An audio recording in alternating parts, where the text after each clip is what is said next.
here in Sierra Madre. I'm excited to speak with you today and promise to work hard to serve our community. So let me turn it back to you to ask me questions of what's most important to you.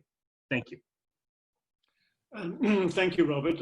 Each of the, some of the steering committee members have got questions that they're going to ask to each candidate, even at the risk of asking them to repeat things that they've already said.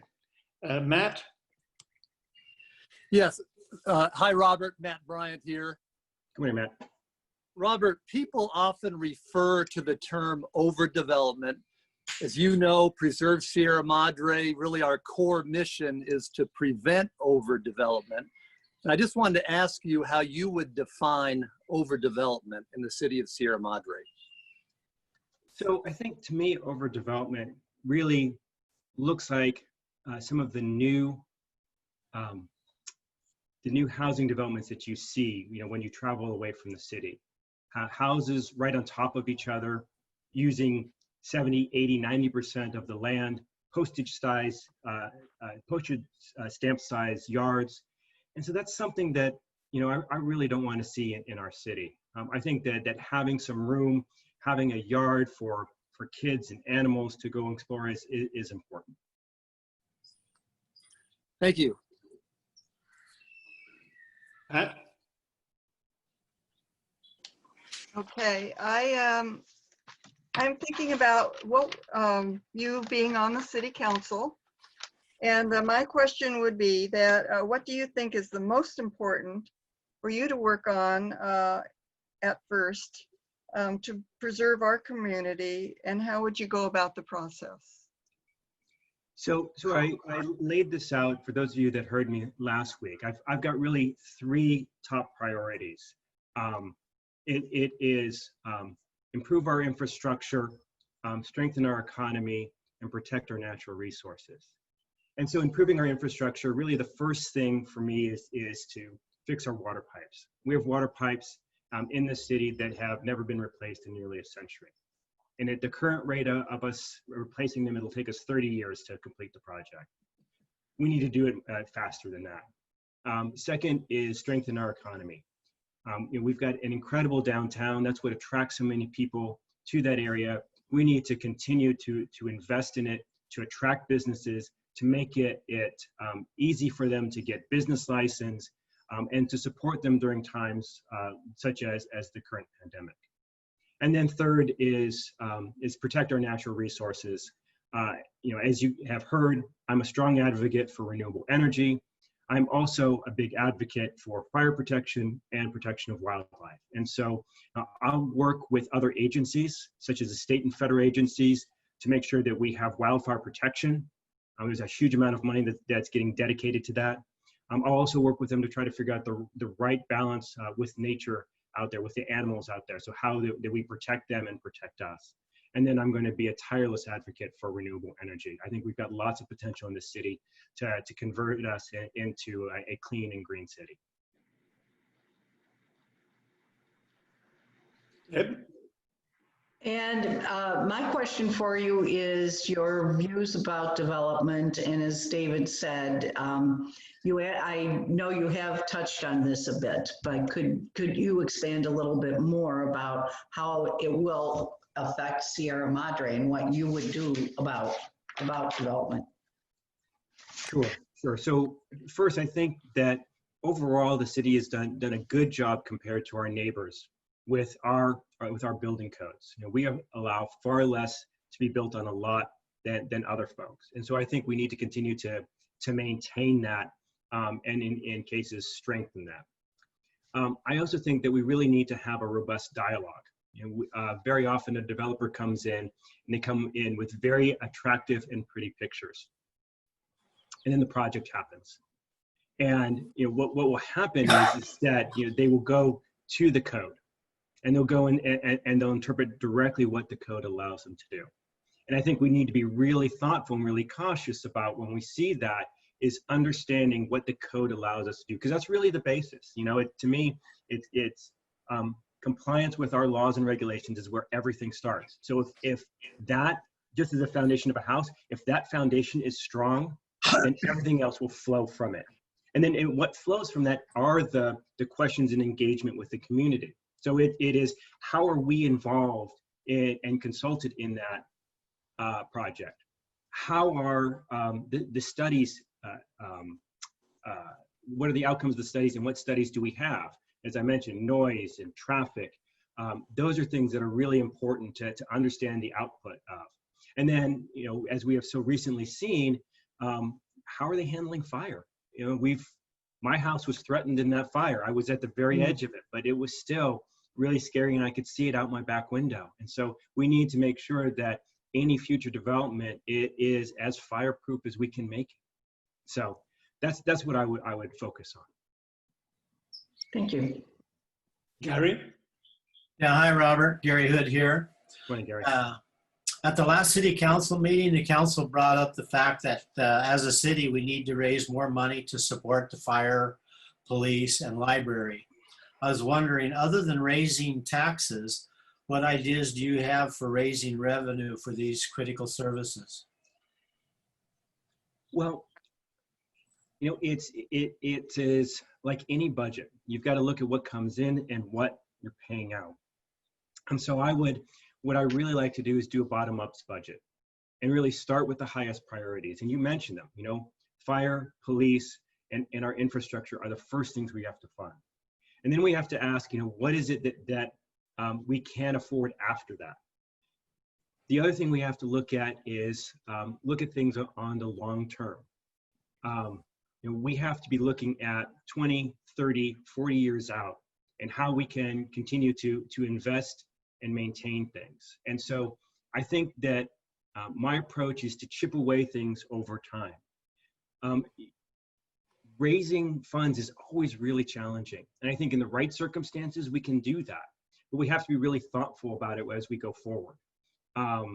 You know, we've got to keep this city as an attractive place, and we've got to balance how much people spend. It's expensive to live in California. So by starting with what is most important to us, starting with a zero budget at the beginning, building it up, figuring out what things we can hold off on, looking at long term, and then when there's a shortfall, figuring out what's the most effective way to go and raise that, whether it is a bond or a parcel tax or how we want to approach that. Thank you. Judy, do you have a question for Robert? I don't at this time. Okay. Robert, how long were you on the Energy Commission for? And perhaps you'd like to talk in a bit more detail about how you see commissions functioning, what influence they have, and your experience on it. Certainly. So I have been on the Energy, Environment, and Natural Resources Commission now for just over a year. So How long? 1 year. 1 year. Yes. So I've jumped into this city and have really put my heart and soul into it. I think that the commissions are a critical voice for residents in the city. I think it is our chance to be able to set the direction, set the agenda, and advocate for what's important to us.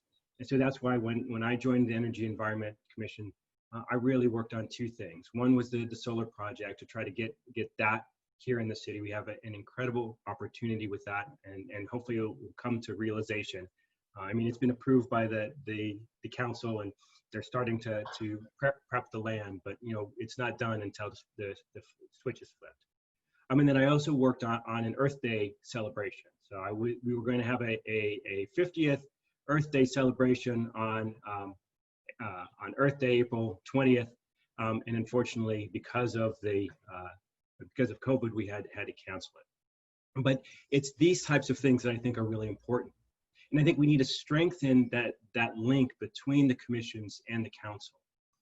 You know, we have liaisons to all of the councils, to all the commissions, but at least in the Energy, Environment, and Natural Resources Commission, there wasn't as strong a collaboration. And I'd really like to see all of, you know, as a member of the city council, I'd like to see all of our commissions actively engaged, and have the council members actively engaged with those commissions and making them to really, it's an extension of what we can get done. You know, it's the whole idea of many hands make light work. I've Pat. Yeah, Robert, what is your view about having only 5 members on the Planning Commission? That's a really good question, Pat. You know, I would lean towards having 7 members, honestly. I think that it's such an important role that having that additional depth there is important. I think for other commissions, you know, it's been, some commissions, there's been seats open for years. But the Planning Commission, you know, it's been pretty well staffed, at least in the time that I've been here. So I think that I would advocate for it to go back to 7. Thank you. I'd just like David, to all a question. attendees that they'd like to submit questions by chat. They'll be most welcome. Matt? Yeah, Robert, you sometimes hear people say that, you know, they have the right to do what they want with their own property. But what happens when that right conflicts with the rights of the neighbors? And I'll give you an example. It's kind of a common example.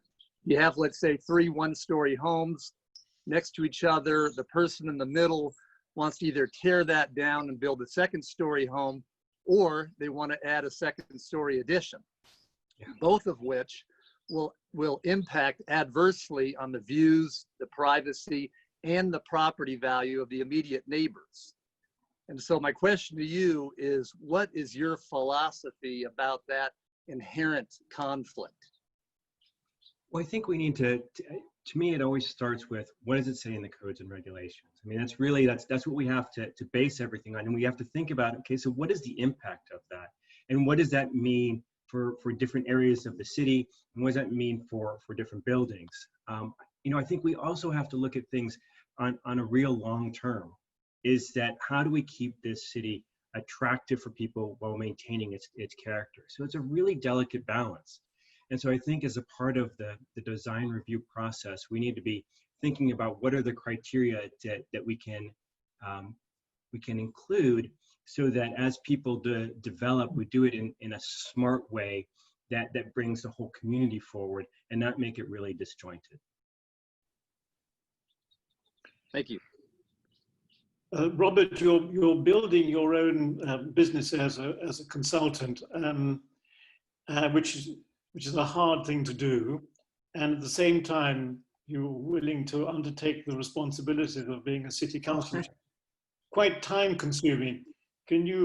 How will you adjust the work-life balance to do that? Well, so I'm really fortunate, is that I get to set my own hours. You know, and if I don't like my boss, I've got a real problem, you know, because I'd have to look him in the mirror every morning. So, you know, to me, once I started my own business, it was an incredibly liberating thing, is that it really allowed me to prioritize what's most important. And so, you know, for example, I spent a good portion of yesterday afternoon preparing for today. Now, if I was employed by someone that I had to work 40 hours a week, that'd be a little bit of a conflict to do that. But I can do it. You know, I didn't get paid, but you know, that's the choice I made. I'm at my core, I want to give back. It's kind of been in my DNA from the very beginning. And so every day I sit down and look at, you know, what are the things that I have to get done. And how do I prioritize those? And I try to be really careful about what I take on. You know, I listed a whole bunch of things that I'm involved with. And one of the things I have to do, you know, if elected or when elected to city council, is look back at those and say, okay, can I really keep all those things on the plate? And, you know, where can I step back? Because I am committed to stepping forward into this role. Yeah, you're not worried about any conflict of interest between clients you may have in the city and working with the city? Well, so the great news is that that I don't have any clients in the city. My closest client right now, I've had a client at the Los Angeles Clean Tech Incubator, which is in the city, and then I have the LA city as a client. And so I would commit to you here today and to anyone at any point, I won't take on any business with the city while I'm on the council. Okay.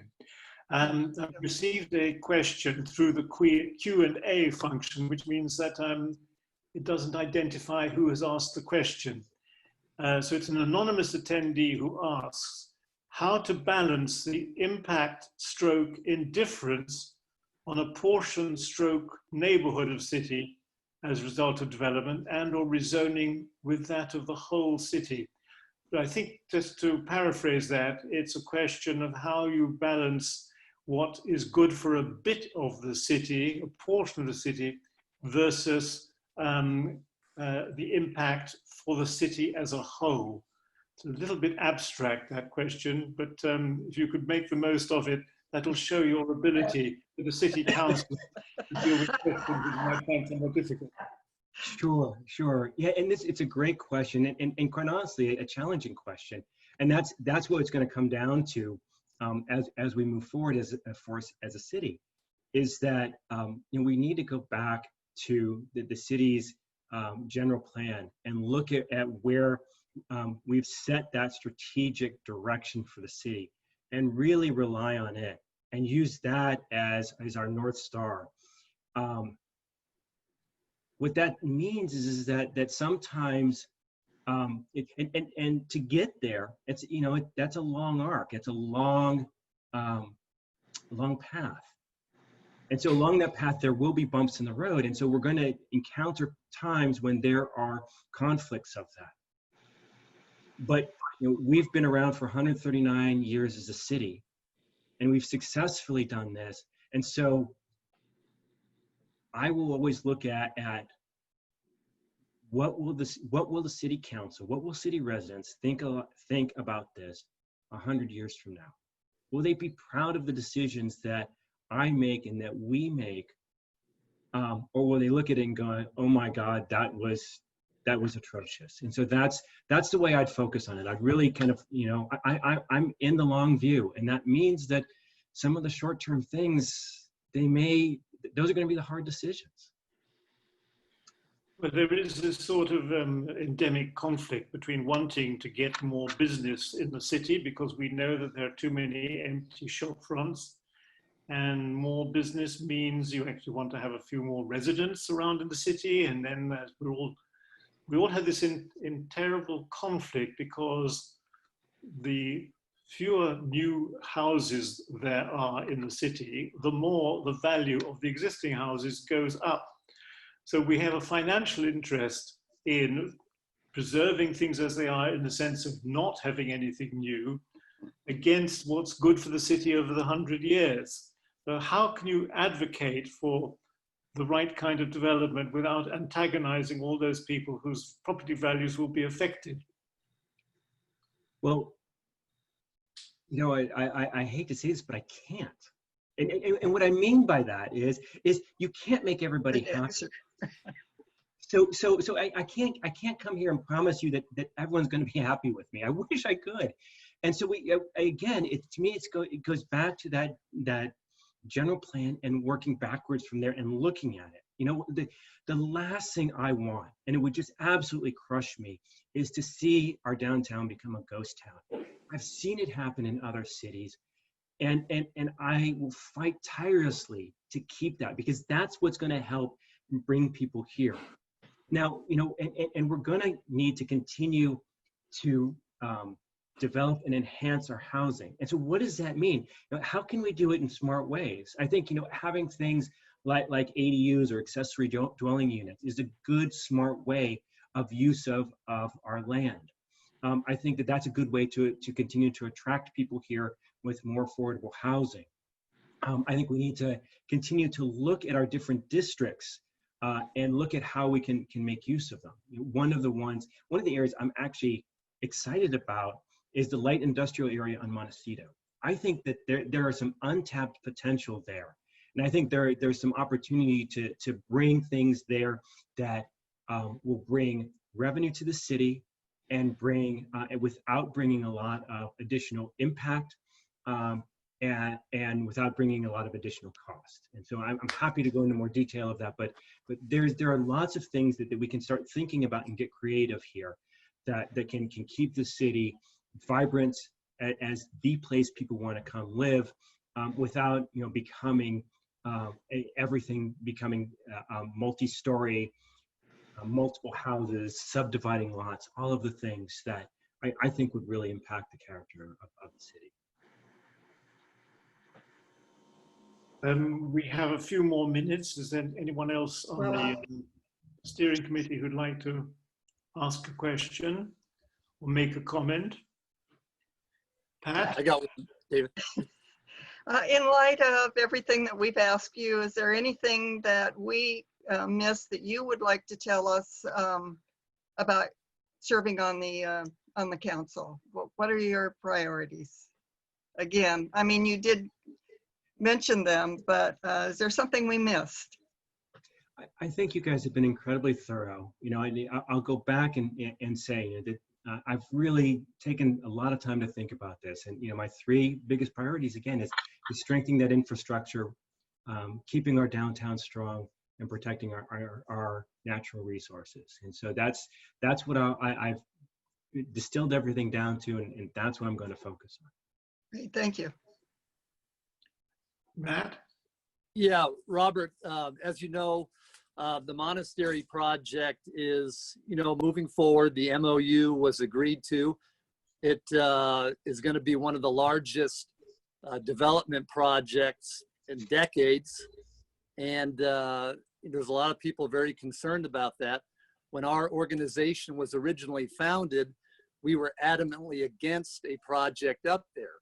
Now we've taken the position that we're going to have a wait and see approach and see, what the details of the project are going to be. And my question to you is, what aspects of the project will you be scrutinizing in order to make a decision of whether or not you would approve a zoning change from institutional to residential? Certainly. Well, I've looked closely at the monastery project, and I think what the organizations put forward seems very reasonable right now. They're putting less housing on there than they're allowed. They're creating a turnkey 3-acre park, and they're donating area in the foothills that could be used as trails. To me, I want to continue to watch that and go back to those questions that I laid out. And I want to hear more questions from you and others in the community about what's really important to watch for. Because if we take our eye off of this, then things can happen that that can't be changed. And so we need to be really, really vigilant and thoughtful on how those homes are developed, how that park is developed, how that land behind the monastery is preserved, and how we take into account things like the impacts of fire and the impacts on traffic and noise. So it's, we're at the beginning of the next phase of the project. We've moved forward, and we just need to be really thoughtful about how things develop going forward. Robert, thank you very much indeed. It's been very good of you to subject yourself to this invigilation, and we're very grateful to you. And we wish you, as we wish all the candidates who are appearing, the very best of luck. But thank you very much for putting yourself forward.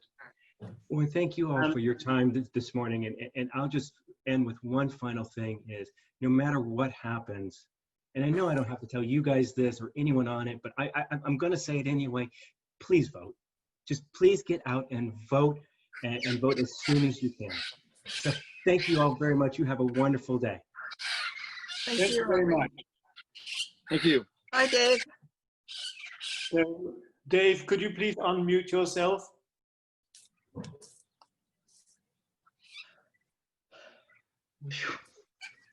There we are. Can you hear us? Yes, I can hear you well. Fine. So, Dave, thank you very much for appearing today. We are asking you to talk about yourself for about 4 or 5 minutes, and then the steering committee will ask questions. And we're encouraging other people who are in the attendees category to use the chat function to ask any questions they may have of the candidate. So, Dave, over to you.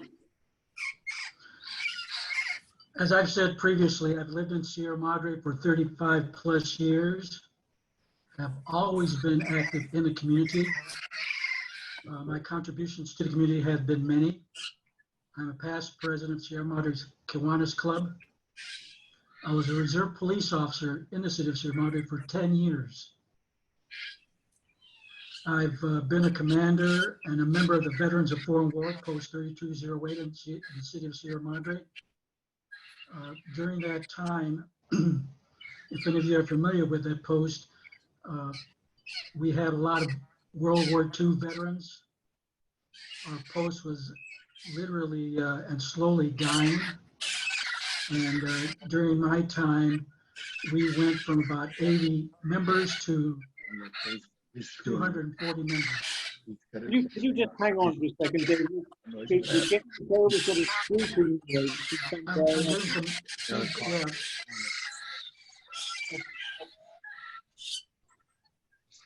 I think it may be to do with your headphones.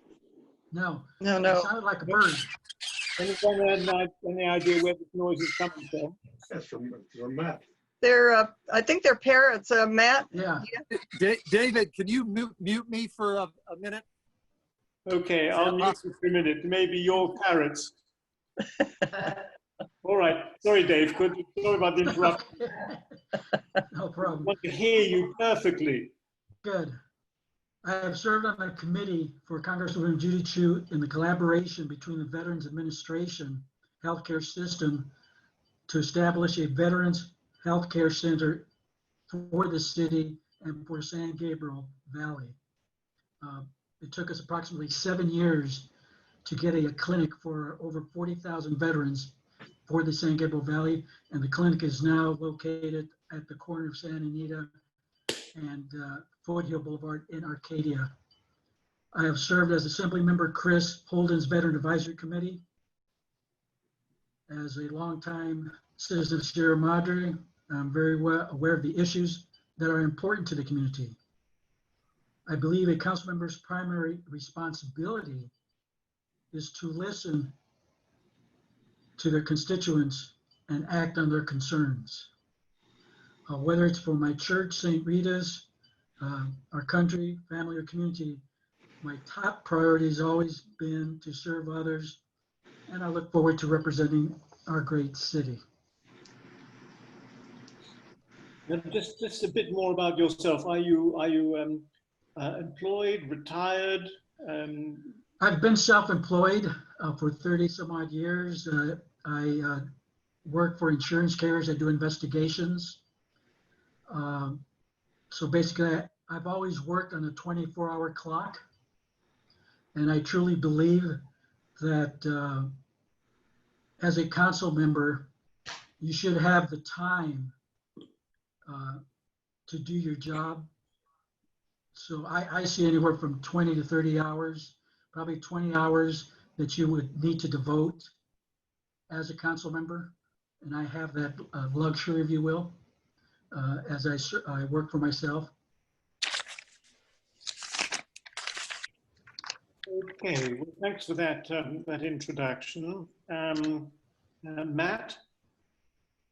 Yeah, thank you, Dave. Sorry about the parrots in my backyard. I've come inside. Dave, I wanted to ask you, you know, a lot of people refer to the term overdevelopment. As you know, Preserve Sierra Madre, I mean, one of our core missions is to prevent overdevelopment in Sierra Madre. I just wanted to ask you how you would define overdevelopment in Sierra Madre. Overdevelopment to me would be the construction of multi-unit projects in the city. I don't think we really have, other than the monastery, which is one of the current large issues, and it's always been, as well as one Carter, large parcels of land that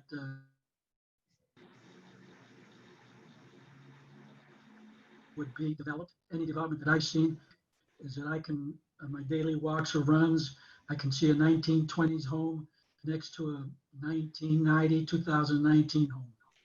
We've been able to blend the new construction, but overdevelopment would be, basically, to answer your question, is multi-unit complexes. However, I do believe that we need affordable housing, and not to confuse that with low-income housing. We've all said, and I've heard a lot of folks say that we'd like to raise our kids here. It's a great city to raise your kids, but unfortunately, once they go through their formative years and go off to college, a lot of them can't return because they can't afford housing. And I think this is one place, and maybe with the monastery, we can start there. I don't know what the development or the cost will be to individual families, but one thing we do need is affordable housing in the city of Sierra Madre. Well, the monastery development will be expensive houses. Oh yeah, exactly. Yeah, I understand that. What specifically would you do to help to generate affordable housing? Well, that's just it. I think either the city or they had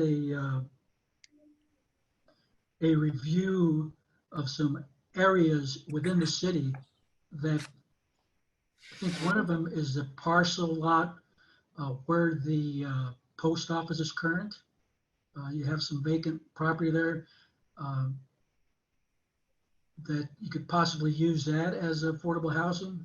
You have areas in Montecito on the Montecito streets, the West Mariposa Avenue. You have some sites in that location that can be used to use affordable housing. Okay. Pat? Okay, my question to you, Dave, is when you get on the city council, what would be your first priority on the issue that you would be working on, and how would you do that? At first, I thought that in this city, and we don't represent a district, we represent the citizens of Sierra Madre. I would honestly ask the commissions that we have, such as yours, what is on your agenda? I don't really see a council member coming in with an agenda because, number one, you're not going to satisfy all. You're just going to be thinking about a certain few. So I would listen to the citizens. I think one of the issues that we do have, which the council has been addressing, is the water issue, Sierra Madre, the library. Those are issues that have to be addressed. I think as far as for the citizenry, the library is probably more on their minds than the monastery. The monastery is going to be built. I mean, there's no doubt about that. There's so much we can do, but if anyone's attended the several meetings they've had, it's predicated on what they're going to want to do. If they can really, it's institutionalized and they can do that no matter what we say. So my first priority would be listening to commissions such as yourself as to what your agenda is. Thank you. Ed? One of my questions is, why do you want to be on the city council at this particular time? What made you decide to run this time? Number one, I was really surprised that when we had 3 seats vacant, one being for 2 years, that we didn't have that much activity. Second, the two most important issues at this point is the library and is the monastery. And I think those two issues are going to be absorbing the city for the next several years. And I'd like to be involved in that.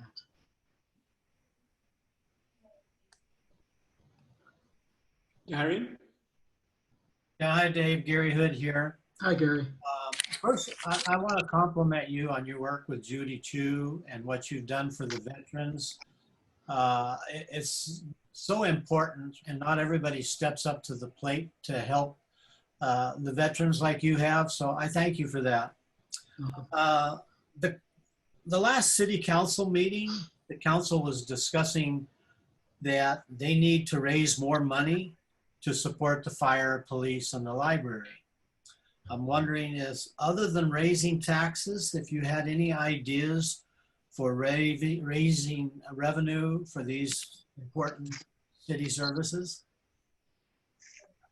I don't know how much it would raise, but I don't know if any of you ever looked at how our street the cities are swept. Whenever we have on my street, the street sweepers go by, if there's a car parked in front of your home, it doesn't get swept. I was always thinking that if we would set no parking during the sweep times, and if they do park, then you tax them. That's a way of taxing. Bonds are a good deal, but quite frankly, here in Sierra Madre, the only way we've ever been able to do it is, unfortunately, to raise taxes for the homeowners, or you can have a bond issue. And that's the way, that's the route that I would take. Well, I asked that question. I think everybody is curious to see if anybody comes up with some extraordinary way of raising money without raising the taxes. So thank you for your answer. We could have a GoFundMe. Yeah. Yeah, right. Well, thank you. Yeah. Judy, do you have a question? To unmute yourself. Can't hear. Unmute yourself, Judy. Press the red button. There you go. Carrying on Gary's question, is there an order to what the city council finds expedient? Is the police department more important than, say, the library? Do we take the library off the table at this point? Because it's something that some people question is affordable. How do you feel about the fire department versus the library versus the police department? Just your thoughts. I think we answered the call as far as the police department is concerned when we had the proposition of, do we want to have sheriffs in town, or do we want to maintain our police department? As far as the library, I think the issue with the library, I think you can do both, because the library isn't one or the other. They have several propositions that are affordable. The police department, they will always be funded, and I believe that you can do both. But to begin, I would always say that police department is a priority, as well as the fire department. Thank you. Dave, are you on any city commissions? I missed that in your... No. Can you... Just the elite people get on those commissions. Pardon? You know what? I'm sorry, I missed that. Could you say a word about your view on the role and function of city commissions, and whether you've attended the meetings? And I've attended some meetings on commissions, but one thing I've always found is that I believe the commissions need to promote themselves more. Just like with any other organization that we have within the city. If you do not promote yourself, people aren't going to know you're around. The only time that the commission, whatever the commission is, surfaces is when there's an important issue on hand. But unfortunately, that's the way people are, that unless that particular commission has something that someone is interested in, people are not going to attend. Well, perhaps we could get you to expand on that. That's a very, very important point. That, in other words, like the Preserve Sierra Madre, before the monastery went in with this MOU in the city, and with one Carter, what was it, 15 years ago or so, you heard of people just saying, I just want to preserve Sierra Madre, but we really didn't hear what you meant by that. It encompasses a lot of things. Did you want to preserve Sierra Madre that we didn't want any more development? Did you want to preserve Sierra Madre because we didn't want to look like Arcadia with 2 or 3 mini mansions in the area? So it's all encompassed, but I think that the commissions need to not only say what, say what they're doing, but they need to advertise a bit more as to what their positions are. I think that's a problem in general that the city Yes. has. That the fact that it took some time before there was interest in becoming city council. There was a time it seemed as if nobody was stepping forward, and it's partly because I think people are living more and more their internal lives in their houses with their involved with the schools or religious institutions, and less with the city. And people are spending more and more time on their screens. How does the city engage with them and the commissions? How do people become more informed citizens? Do you have any ideas on how that might take place? I'll give you an example with the VFW. When I joined, they had, I'm not sure if you're aware, they had their home or building on Montecito. They couldn't keep it, so they had to sell it.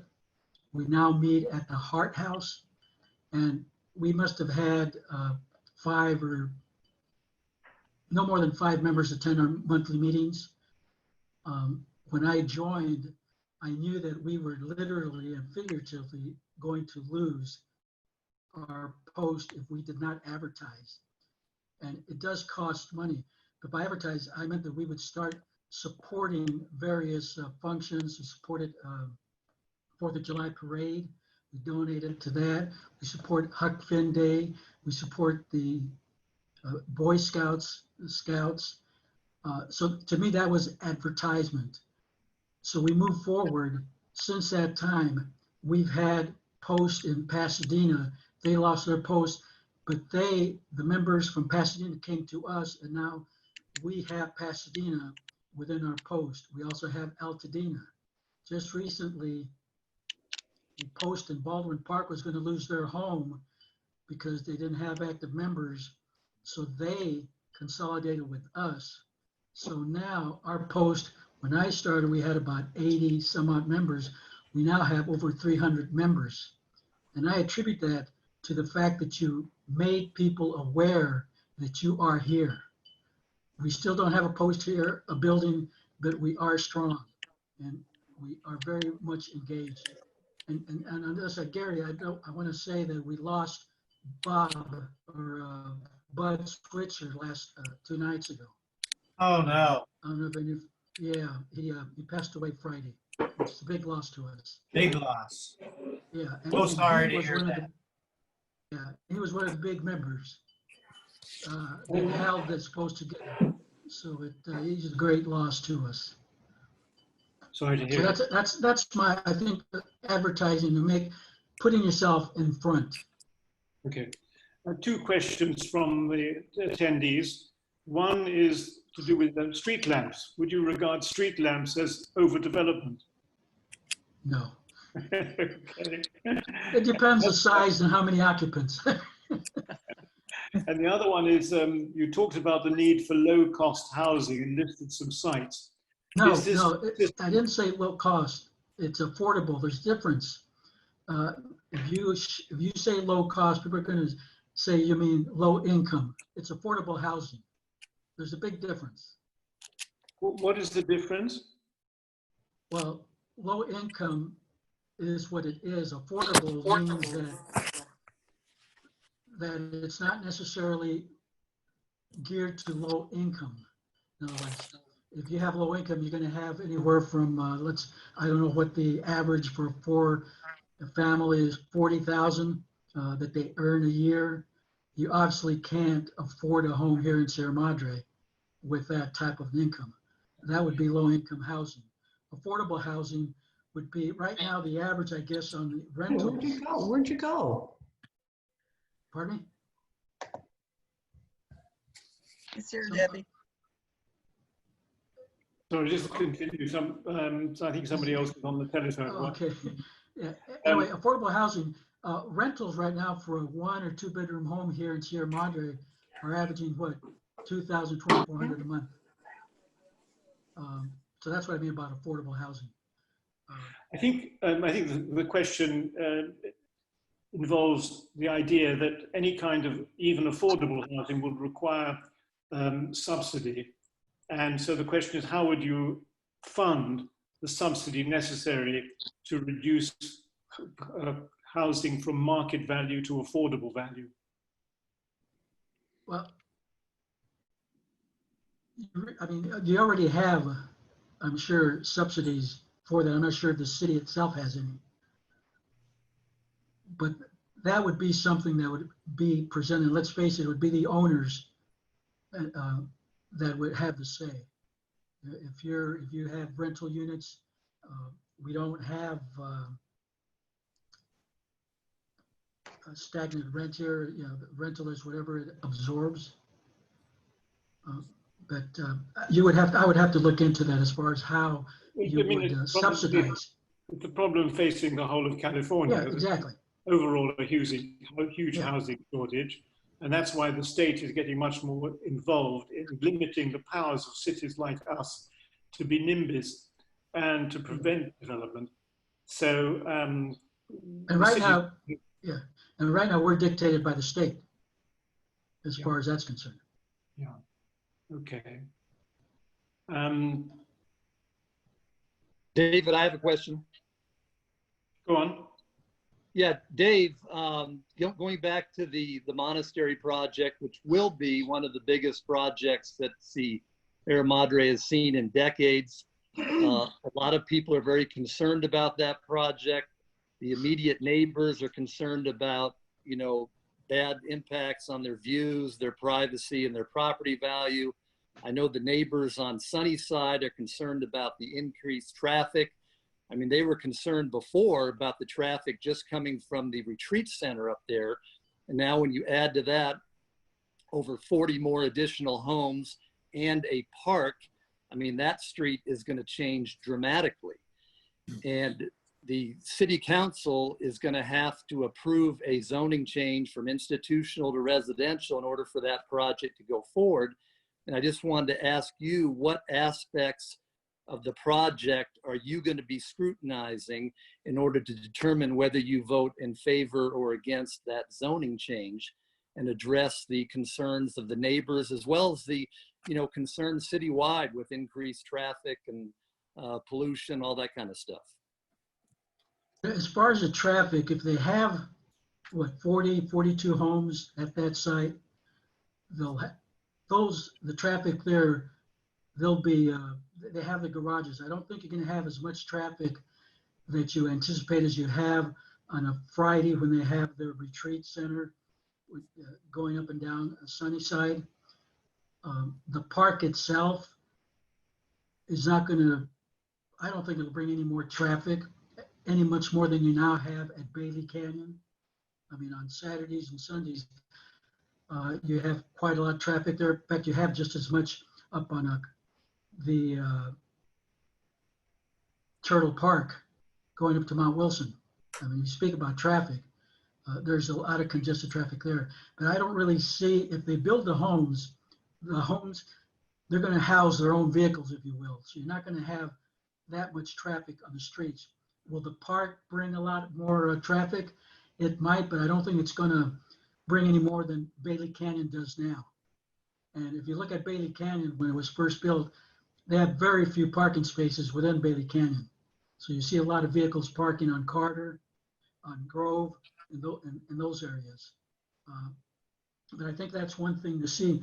One thing that I'm interested, and this was just recently because of the fires, is that we all are concerned about earthquakes and retrofitting homes and so forth. With the frequency of fires that we are now having, I think it's something that we have to look into with the new homes to make sure that they are really built to sustain fires. As far as the roofs and so forth, the surrounding areas, I know that they're allowing 40 acres behind the monastery that the city will be responsible for. That's going to be a big issue. The park in itself, the developer, my understanding is they're going to handle that. It's a turnkey park. But to answer your question, as far as parking, that'd be an issue, but I really do not see any more traffic than you really have now, because people living there, they'll be housing their vehicles. So, and if they go up and down, I don't think you're going to see that many. And I just don't see it's going to be that large. I can ask you, as your association, what are your dislikes of the building of 40 homes as opposed to the institution that they can possibly build? Well, I can answer that question, Dave. I think when our group was founded 7 years ago, we were against the project completely. And now we're taking kind of a wait and see approach. And so I would recommend that you take the same approach, because we don't know the details yet. And if they build, for example, 2-story homes all along the west side, that's going to impact very adversely on the views, the privacy, and the values of the west side homeowners. I think with Sunnyside, again, I remember 3 years ago when the people on Sunnyside were concerned just about the traffic coming up and down from the retreat center. And when you add to that 42 homes, perhaps the possibility of putting ADU units in there too, plus the park, you've got a whole different situation there. So we really want to take a look at the EIR report and see how these various impacts are going to be mitigated before we can make a decision about approving the project. And I think the city council is going to have still a lot of leverage. And I might add too that an institutional use doesn't necessarily scare me away. I'm right on the west side border, and there is a project. I figured that by the housing. Yeah, and there is an institutional project. I don't know the details of it yet, but I'm told that would be less dense, less traffic, and less impacts on the neighbors in the city. Now, granted, that is not going to be, pursued because the present developer has that MOU that's going to go forward. But I'm just hoping that everybody's going to have a healthy, open mind about the project until we see the details and see how it's going to impact on fellow Sierra Madre residents and the overall community. What about the park issue, in the front and the land towards the rear? Yeah, I think the park issue is really, I think that's going to be the Sunnyside neighbors really have to, they're going to have the most impact by that. Living as a west side neighbor, we're going to be impacted by our views, our privacy, and I think the value of our homes too. But the Sunnyside neighbors, they're going to have to contend with the traffic. So that's really something they have to, people have to hear them out, I think, and see what their concerns are. I think the park is kind of a mixed bag in that respect. Some people may like it, some people may not. I really don't know. Dave, thank you very, very much for agreeing to subject yourself to this invigilation. We much appreciate it. We also salute your willingness to come forward as a potential city council, and wish you, as we're wishing all the candidates we're talking to this morning, the very best of luck. Thank you so much for joining us. Thank you. We now have Josefina Riley joining us. So if you could unmute yourself. Josefina, we're going to ask you to talk about yourself for a few minutes, who you are, why you want to become city councillor and that sort of thing. with something more personal, so we get a picture of you as a person. And then we will ask you questions, and we are encouraging the people who are attendees to put in any questions they may have using the chat function. I am in a rental in San Diego, and today is the day they come and do the leaf blowing. So at a certain point, I will mute myself, and if I can't get back on, I will ask Matt to take over. So Josefina, over to you. Okay, hi everyone. Just confirming that you guys can hear me. Somebody wave. We can hear you. Wonderful. You. Okay, so my name is Josefina Riley. Before I tell you about myself, I just want to thank Preserve Sierra Madre. It's because of your time, hard work, and dedication to preserving the mountains, the natural open spaces, water, wildlife, and especially our distinctive character, essentially our way of life in Sierra Madre. I want to acknowledge this because I think it's important to me to value the people of our town, especially the folks that are involved and really take the time from their families and obligations to selflessly give to our city. I'm running for city council because, like you, frankly, I care. And I believe it's important to put my money where my mouth is. I'm a person of action, and I really care about this city, and giving of my time is important for us to continue to enjoy the benefits of living in such a great place. So my goals are very simple. Really, it's to have open dialogue about what needs improvement here and to work on tackling those issues. Something that I can see right now as an issue is that we need to focus on our struggling downtown. I know everybody says this. However, the key is what you can bring to the table to make it happen, okay? I would also like to focus on addressing our parking needs and sustainable transportation, as this ties into bringing more business. I know we talk a lot about water in this town, and the question is not, do we need to fix our water, our infrastructure and whatnot? The question really is how. The funding for the pipes is non-negotiable, it's just a must-have. You know, we have contaminants and whatnot. So I would like to see that project fast-tracked. Another issue we talk about a lot is the library.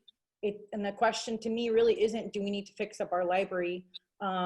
We know we need to do something about it. The real question is, how do we pay for the library? How do we pay for these water fixes? Do we keep upping rates and taxes, or is there another way? We talk a lot about building and development. I know you guys are going to ask me about that in detail more, but just in general, you know, one of the benefits to bring, you know, to development is that it brings in revenue. Now, I don't believe we should limit all development, but aside from one Carter Monastery, which have already been approved to develop, I would like to focus on seeing if we can bring in more revenue sustainably, okay? What I mean is, if our downtown is thriving, do we even need to consider new development in natural open spaces?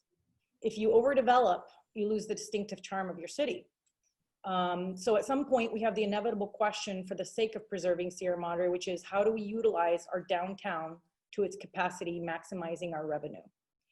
I will first and foremost ask the questions without presuming to know the answers. Is it due to rents, taxes, business license, permits? Is it lack of outdoor dining, due to parking? Is it because we don't have an anchor store? Is it lack of marketing? I have many, many ideas on solutions for all of these. However, who I am is to gather as much data as I can so we can have fact-based and data-driven discussion and brainstorm together about solutions that make the most sense for us. My job is to have vision. And I think this is the most crucial element that we need in city council right now, vision and creative problem solving. Okay, so a little about myself now, who you would be voting for, hopefully. I'm a mom and of a lively 3-year-old, okay? I have my hands full with that one. I work as a program manager during the day. Right now, my client is designing and developing components for electric vehicles. And I've been in electric vehicles for the last few years now. It's, you know, kind of a hot topic in the technical world. I studied bioengineering and mechanical engineering as an undergrad and master's. And I've dedicated my entire professional career, almost 20 years, to work on teams to launch meaningful products, or what I consider to be meaningful, ones that I consider to make an impact in this world. Some of the examples of stuff that I've launched is, you know, DNA sequencing technology equipment. This is stuff that's used worldwide around research labs and on genetic analysis. If you have 23andMe, we were the ones that actually designed the equipment to, you know, to be able to do that. I launched Harley Davidson's first electric motorcycle, the Livewire, and that was really in the efforts to reduce emissions. And I also about 7 years in medical devices, and that really was to aid in the advancement of medicine.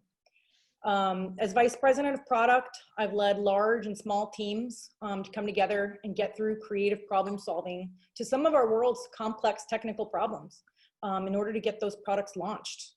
As a vice president of sales, business development, and marketing, I actually led and devised marketing campaigns. Now, I understand what it takes to bring in new business, to increase your customer base, and most importantly, how to be agile and pivot a business when things aren't working, and to be able to see the new opportunities and possibilities. For that, being open to feedback is essential. We've seen this out of the most successful companies. If not for the ability to pivot, Amazon would still be selling college textbooks online. I don't know if you remember that, but that's how they started, kind of. So I want to bring this skill set to our city to work with what we currently have, preserving it as much as possible, and bringing in more commerce to our downtown. My mission really is, if I'm elected, I want to see a beautiful and thriving Sierra Madre. So I humbly ask for your vote, and I'm open to questions. Thank you very much. We have been urged by one of our attendees, Alan Ross, who says it's helpful to me if the same questions are asked of each candidate. Actually, that's what we intended to do. So we have to be observing our own protocol. Not exactly. So I will ask our 4 question answers to ask the question that they have designated to ask for each candidate. We'll go back on track. Starting with Matt, and here comes the leaf blower. I'll ask the same question, Josefina, that I asked the others, and that is that, people often refer to the term overdevelopment, and of course, that's one of the core missions of our coalition, is to prevent overdevelopment. And I just wanted to ask how you define the term overdevelopment, particularly as it applies to our town of Sierra Madre. Well, the very first thing that comes to mind for me is, what I read in our general plan, and what I truly believe is, the natural open space. Once you touch it, it's gone. Okay. So that's kind of the extreme definition of overdevelopment. Really, my whole mission is really to not touch that at all. Outside of, like what I said, the monastery and the the monastery and One Carter, which, that's before my time. So in terms of what overdevelopment means, it's definitely protecting, or it would be the opposite of protecting our natural open space. And really, overdevelopment is just development outside of our general plan guidelines. Crowding, kind of ugly aesthetic doesn't belong to our city. And also, obviously the unsafe, due to fire and accessibility, things like that. Thank you. Pat? Yeah, you pretty much answered my question in the beginning, but my question was, what was the first thing that would benefit all of Sierra Madre on the issue, and what would you like to see resolved in the first few years of your term on council? But also, I would add that is that, well, go ahead and answer that one. Expand on that. Okay, sure. As I mentioned kind of in my opening statement, I think we have such a beautiful downtown. It's got so much potential, and I really see that potential. Put on my engineering hat to solve problems, and I can think of all kinds of solutions. Electric chargers to bring in crowds, maybe an anchor store like I don't know, a Lululemon or something that kind of fits with. It has to fit with our with our city, of course, but something that kind of draws people.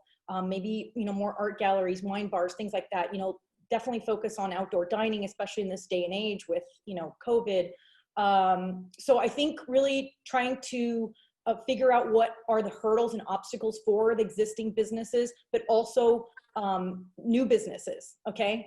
And so, that's priority number 1 for me. And then my second one really is, and it kind of goes hand in hand, and I've actually experienced this firsthand, this is part of the reason why I'm running, is I live near Chantry Flats, and during COVID, and who knows how long this whole thing is going to last, okay, but we had a ton of like crime, trespassing, things like that in a residential neighborhood near there, because it's not really designed to have that kind of traffic, you know, that kind of flow. It's, you know, residential neighborhood. And I feel like Mount Wilson has the same issues. You know, a lot of the trails and the places that we have in Sierra Madre have those kind of issues. So for me, really putting on my, you know, clean energy public transportation hat really resolves several issues. And I think it's very relevant to Preserve Sierra Madre if we can make it successful. Maybe a circulator or microtransit or some kind of hybrid solution that brings in people maybe from outside, like a park and ride, drops them off at the hiking trail, right? And that avoids, you know, maybe parking lots, which nobody wants, of course. But also, you know, you could be very strategic about it and have stops that stop right in front of the juicery, for example. You know, maybe someone just took a hike and they want to go get some juice, you know, they see it. So being very strategic about, you know, increasing our business and increasing our customer base, but also the public transportation and just kind of the implementation would be very key there. Thank you.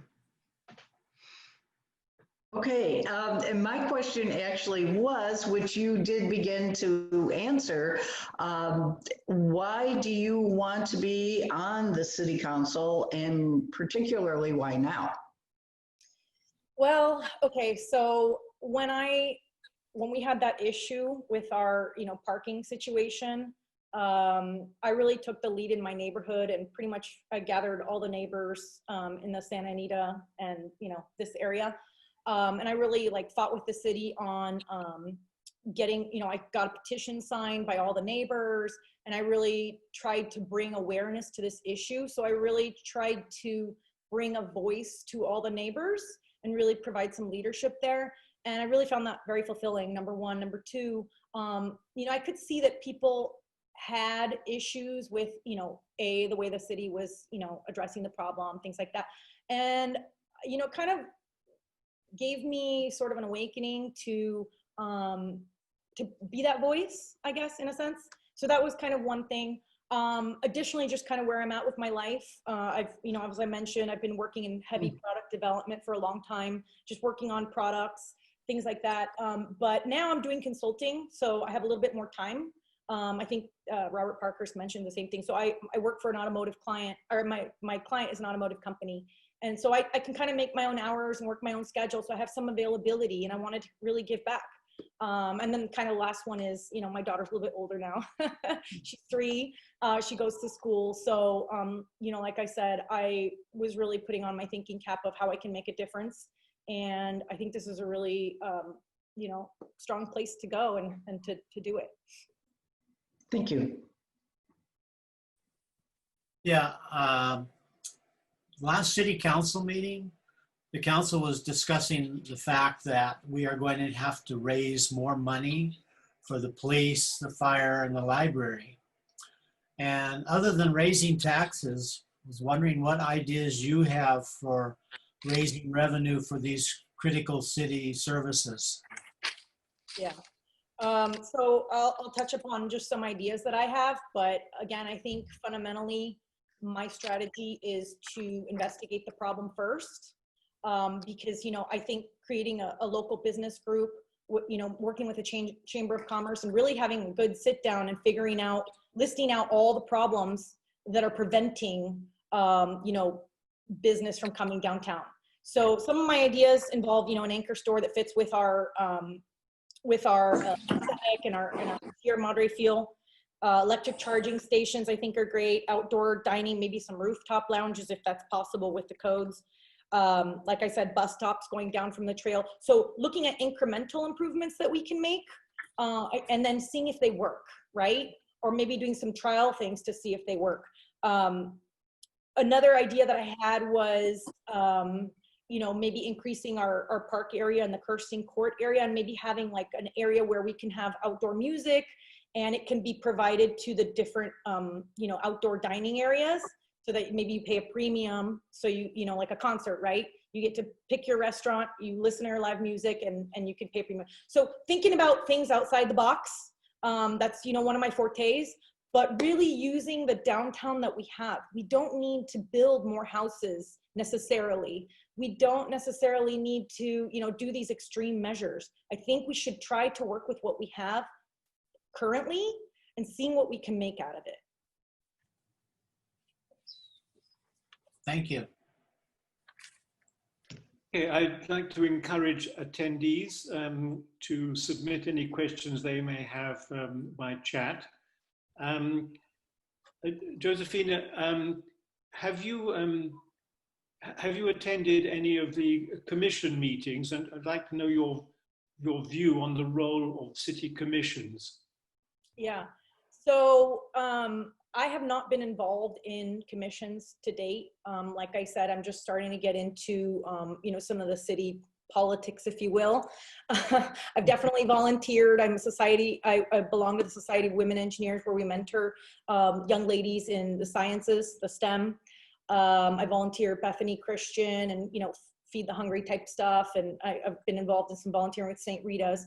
So this would be my first experience dealing with commissions. However, as a program manager in my career, I've had to work on many, many teams. And I think, the commissions are sort of the boots on the ground, if you will, right? And so I think there needs to be a strong cross collaboration between the city council and the commissions.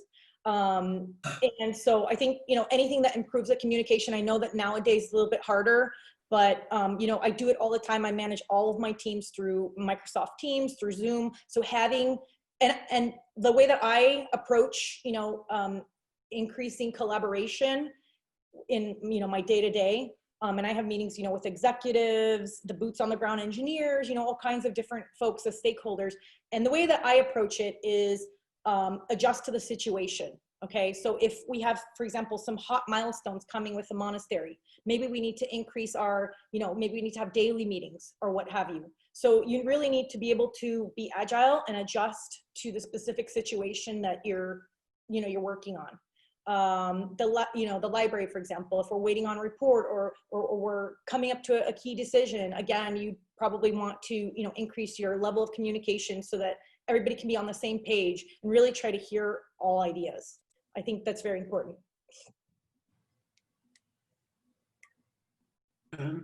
Judy, you have to unmute yourself. You made the statement that we don't need more houses, and I frankly agree with you. However, the state mandates that we do certain things beyond our control, and some of them are a heavy penalty. So you can't really say we don't need more housing when the state says you're going to be fined atrociously if you don't. So do you need to look into that or change your thought on that? Let me maybe clarify my statement. I was trying to address the question of revenue, and I was, obviously if we build more houses and sell houses, we get income from the property taxes, right? Right now, property taxes are about 60% of our annual revenue. The thing that I was proposing was, or the thing that I was trying to focus on when I said that statement is focusing on really trying to use our downtown to increase more revenue for the city, okay, to pay for, fire, police, etc. As far as housing goes, I'm not against development. I think that we just need to have, as limited as possible and or meeting the state guidelines. Like I said, the monastery and the one Carter, they're going to happen. And I think we need to monitor it very closely. But if we can keep development to maybe existing lots as much as possible and definitely not tap into, or as much as possible, not tap into the natural open space, I think that would be preferred. Thank you. Pat? Building on that, well, what is your view of reducing the number of members on the Planning Commission? So on that one, I can see both points of view. I think on one hand, small teams can be more efficient, more nimble. On the other, more folks can provide more perspective. So I would have to look at the arguments for or against having more or less folks before I can decide on what I think is appropriate there. Okay, we have a question from an attendee. Very interesting question. I mean, one of the problems that the city has is communicating with the residents, getting involvement, getting citizen involvement in what's going on in the city. It has this Village Voice newsletter. So the question from the attendee is, how do you see the addition of new technologies being able to increase income and citizen participation? That's a great question.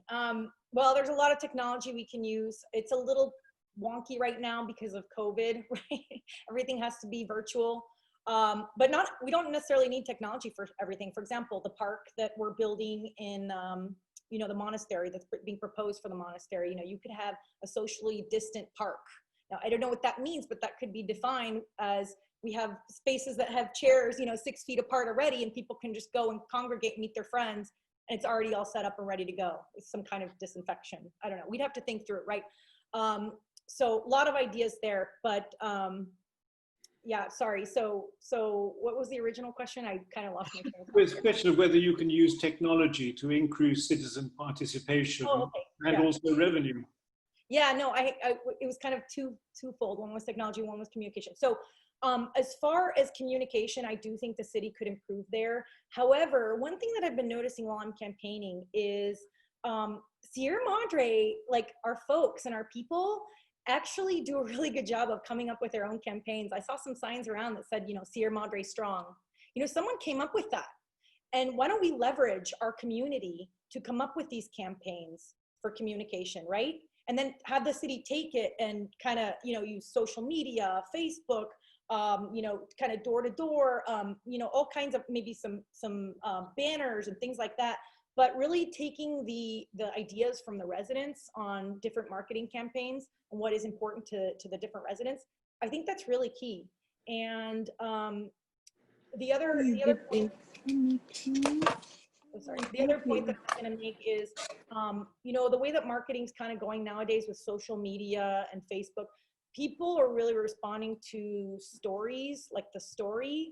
And I think even just kind of, I've been here for 7 years and I'm technically a newcomer, right?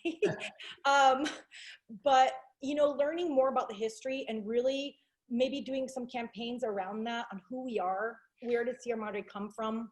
How did we get here? Doing some more marketing around that. Because I think, I even saw on our website, trying to do research on my own, a lot of it, hasn't been updated in 5 years or so.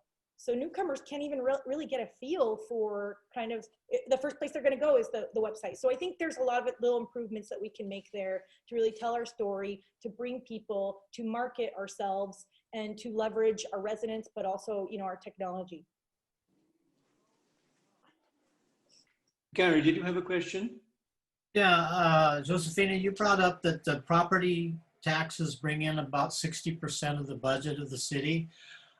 Do you know what the figure is for what the businesses bring into the city? I believe it's around 3% currently. But I think we can do better, I really do. It may not be a ton, okay? I don't know. We're not going to get to 60% in the first year, but can we get to 5%? Can we get to 10%? That would be great. Who can't do with a little extra, revenue? Yeah, the town of 11,000 people, it's kind of hard to bring up revenue for businesses without overburdening the city. I'm wondering what your thoughts are on that. I think we have to be pretty cautious and careful with how we do it. Again, implementation. So that's why I kind of brought up the public transportation solutions, because we have to have a means to bring in additional customers that's simple, that's easy, that's effective, and can help, drive that commerce. Maybe just on weekends, for example, or, maybe we have a little more. Maybe we have a little bit more. Bringing in a Lululemon. Sorry? I don't think so. I think it's muted. Okay, I think someone's talking. Yeah, okay, Judy. so sorry, I forget where I was going here, but yeah, so if we can increase our capacity downtown, at least and we have to do the numbers, you know, we have to do the numbers. What will it take to get to 5%? You know, is it going to cause these crazy crowds? Of course, we don't want that either, but I think we can learn to accommodate, you know, crowds and the transportation solutions. I think we can do better. Thank you. Okay. I have a question, David. Matt, would you like to ask your monastery question? Yeah. Josefina, the monastery project is going to require a zoning change from institutional use to residential use. And I'm just wondering what aspects of the project would you be scrutinizing in order to decide whether or not you would approve such a zoning change? So right now, as you guys already know, we're waiting on that environmental impact report. I think we really have to look at all the data, all the facts, and kind of weigh the pros and cons of each. I think that's really important. So you know, and compare things apples to apples. So how does it impact the residents, one or the other? How does it impact traffic, one or the other? You know, what kind of revenue is it going to bring, you know, one versus the other? I think we need to have constructive collaboration with, you know, our residents, the residents around the developer as well. And regardless which path we go, you know, we need to monitor the development very carefully. We need to have milestones and you know, active checkpoints on, okay, you know, we're going to outline the foundation here, and, you know, just the different milestones of planning and developing. So I don't think I know enough about either option yet. I mean, I know that the residents would bring in quite a bit of revenue, and I know that, you know, I think they have a plan for the 42 residents. Institutional, I've seen some of the early plans. I don't think those are still on the list. I think the owners really want to go down the residential path because, you know, they're actually the biggest customer to this, right? They're a retreat center. They want to be there. They're going to be right butted up against, you know, whatever it is that we develop there. So it's definitely in their best interest to do the least impactful type of approach. However, the institutional development is interesting. You know, we don't have, apart from Alverna, we don't really have a comprehensive high school here. I don't know if it'd be big enough for that, but so it's interesting to kind of look at like I said, the pros and cons. I think that's really what we need to decide as a city, as a community, and kind of make sure that we define all the stakeholders in those decisions. Thank you. But the problem is we don't have any leverage much to force the monastery to investigate the institutional option. They have said very clearly they prefer the residential one. Yeah. And so the leverage that we as citizens have to get them to change their mind is quite indirect. We only have a couple of minutes left. Has anybody else got any questions before we ask you to make a sort of final statement? Okay, in the couple of minutes left, is there anything else you'd like to say to us or anything you'd like to ask us? Sure. No, I prepared a closing statement. Thank you for, you know, asking me those questions. Hopefully I was clear. I just want to clarify that, you know, me stating Lululemon or this or that, those are just ideas. I'm not pitching for that specific thing. I think we need to brainstorm together and come up with those solutions, but, you know, thinking a little bit outside the box and thinking what we may be able to do to bring that, you know, 3% up a little bit. So I just want to ask for your vote and for your support. I'm just here to make a difference. Over the years, I've acquired the skills necessary to run for this position. I have the knowledge of how to run a business successfully and also how they run unsuccessfully. I've led global teams made up of all kinds of folks, so I really know how to work together and achieve consensus, especially on difficult choices. And I know, you know, this monastery one is one. And I will do so as part of the city council. I have drive and energy with loads of ideas on how to think outside the box. Some of my strengths are my ability to connect with people, my leadership skills, strong problem solving, analytical skills, and just being a visionary. I have ideas for our city and for our future. And I think Sierra Madre is a wonderful place, and I know I can help to make it even better. Josefina, thank you very much indeed for agreeing to be invigilated by us this morning, and thank you very much for agreeing to endure the tribulations of being a candidate for City Council. And we wish you, as we wish every other candidate, the very best of luck. Thank you very much indeed. Take care, thanks. Okay, and now we have Andy Bencosme. Good morning, Andy. I'm David Gordon on the steering committee. I'm moderating this thing. We would like you to talk for a few minutes about yourself, give us an impression of you as a person, as an individual, and then we will ask you questions, many of which we have tried to be consistent in asking all the candidates. So, Andy, over to you. We have you on the show for half an hour.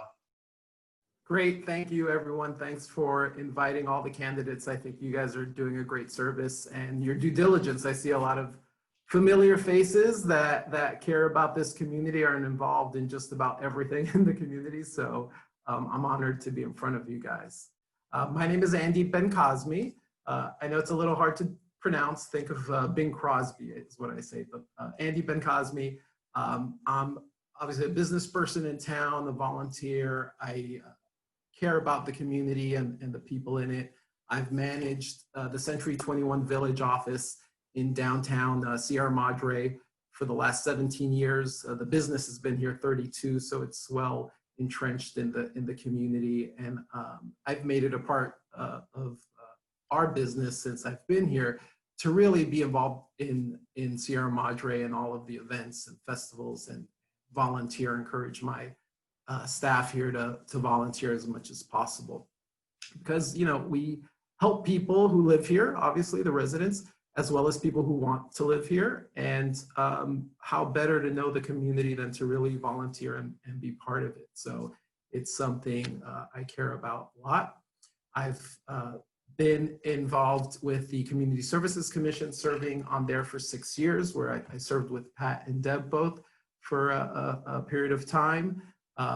It's one of the things I care about is youth activity and the involvement of youth. I have 2 boys, one of which went through K-8 here in the Sierra Madre schools.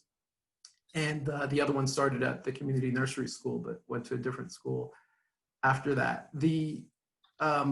So I've always volunteered with them growing up, obviously in Little League, Cub Scouts, that sort of thing got me kind of my roots with youth volunteerism. But I've also been involved here with my wife, Julie, who's she was pretty much a lifelong resident, grew up in Sierra Madre, and we both volunteered together in just about anything possible, anything we're asked, like the 4th of July Committee, Friends of the Library, the Historic Preservation Society, amongst others.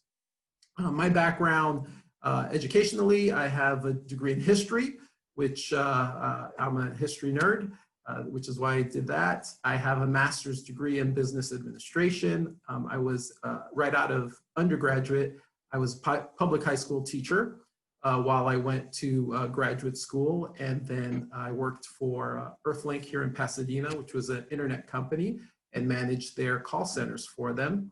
While I was there, I managed 2,000 people, and the budgets, my budget was $90 million. Obviously, in teaching high school, I didn't have a budget, and I had to manage classrooms of teenagers.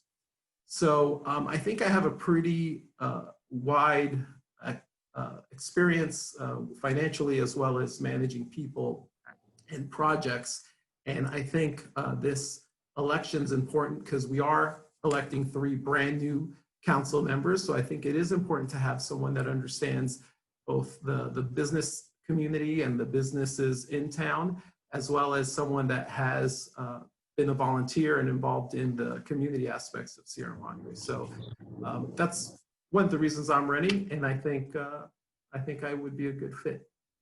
I'll keep that brief, and I'll let you guys ask questions. Thank you. Matt? Hey, Andy, Matt Bryant here. Andy, people often use the term overdevelopment. And as you know, Preserve Sierra Madre, that's one of our, core missions is to prevent overdevelopment in Sierra Madre. And I just wanted to ask you how you would define overdevelopment as it pertains to Sierra Madre. Sure. I mean, overdevelopment, when I use it anyway, I mean anything that's not in keeping with the character and nature of the community. Being in real estate like you are, Matt, I'm sure you understand that when you are showing people homes or trying to find a community that fits for them, that character is important. So someone that wants to live in Sierra Madre probably doesn't want to live in parts of Arcadia or Glendale or places like that. So, so development is anything that would change that character or overdevelopment.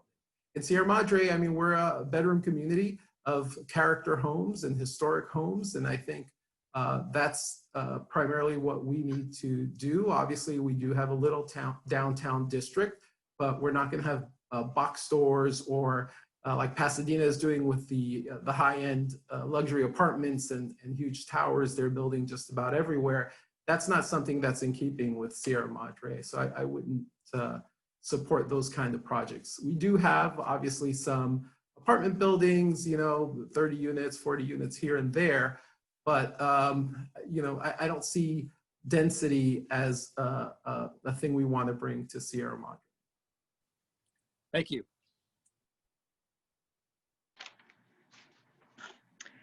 Yeah, my question, Andy, this is Pat Alcorn. And my question is, what is the first thing that you would like to tackle when you get on the city council? What's the most important issue, and how would you go about it? Yeah, I mean, probably the biggest issue is going to be the monastery. I don't know if it's going to be the very first one, depending on that timeline, but I think it's important. I mean, the memorandum of understanding the city is undertaken with the monastery project is promising, but I do have concerns, you know, how locked in the terms may be as far as the homes being developed. So right now they have a proposal of 42 homes, which is limited from an R1 zoning that would allow 116 if they rezoned it R1. So my concern would be that in the future, 20 years from now, there might be an opportunity for a homeowner down the road to either, you know, subdivide or lot split, build more density up there because the R1 zoning might allow it. So that's going to be a huge concern. Also, the how the streets are redirected or connected up there to allow traffic flows for the residents that are up there and access to the trails. You know, we don't want to necessarily congest that area, not just because of the new homes, but also the new recreational opportunities. And then what decisions we make as far as that park. I think it's great to have more outdoor space, more green space, and a park that's you know, paid for by the homes up there. But you know, what kind of recreation will we allow there? And then the space above the development, above the monastery that would be donated to the city. How can we protect that, you know, in light of the wildfire situation, and how can we take advantage of that space to maybe help with future fires and prevention? So that's kind of, I don't know if it's going to be the very first one, but that's the one that's on my mind the most that I'd want to jump into. Thank you. Hi, Andy. Hi, Deb. My question is moving backwards a bit, and I know you've touched on this, but if you want to expand a bit, why do you want to be on the city council and why now? Yeah, you know, like I said, I guess my main impetus to do it now is because we do have the 3 new people coming on. And I know for a few weeks there was kind of touch and go, who was going to run, who wasn't going to run. And, you know, I think it's going to be important because our council now has been very cohesive, has done really great things. But as we know, that can change rather quickly if you get the wrong people in there. And sometimes people might be well-intentioned. I think everyone that's running, I don't know them all personally, but, you know, they're all well-intentioned and I'm sure care about the community like I do. But you have to have that experience and the background in there and kind of been a little bit part of the community and volunteering to understand things and understand how to get things done. So I think that's going to be important. And I think I've added a lot to both businesses and other volunteer organizations, as well as professional organizations that I've been part of, that I think my expertise would be helpful there. And with the monastery project in mind as well, I think it wouldn't hurt to have someone that has a little bit of land use knowledge and real estate knowledge working on behalf of the city. So that's kind of the why now and why me. Thank you. Sure. Hi, Andy. Gary Hood here. Hi, Gary. At the last city council meeting, council was discussing the fact that they're going to need to raise more money for the fire and the police and the library. Other than raising taxes, I was wondering what ideas you have for raising some revenue to support these critical city services. Well, there wasn't, I was listening to the last council meeting, and I actually had a follow-up discussion with the city manager about it because I heard that comment about public safety. So there's no necessarily a plan or a concern right now that they would need to do that, but maybe in the future, you know, we never know what happens.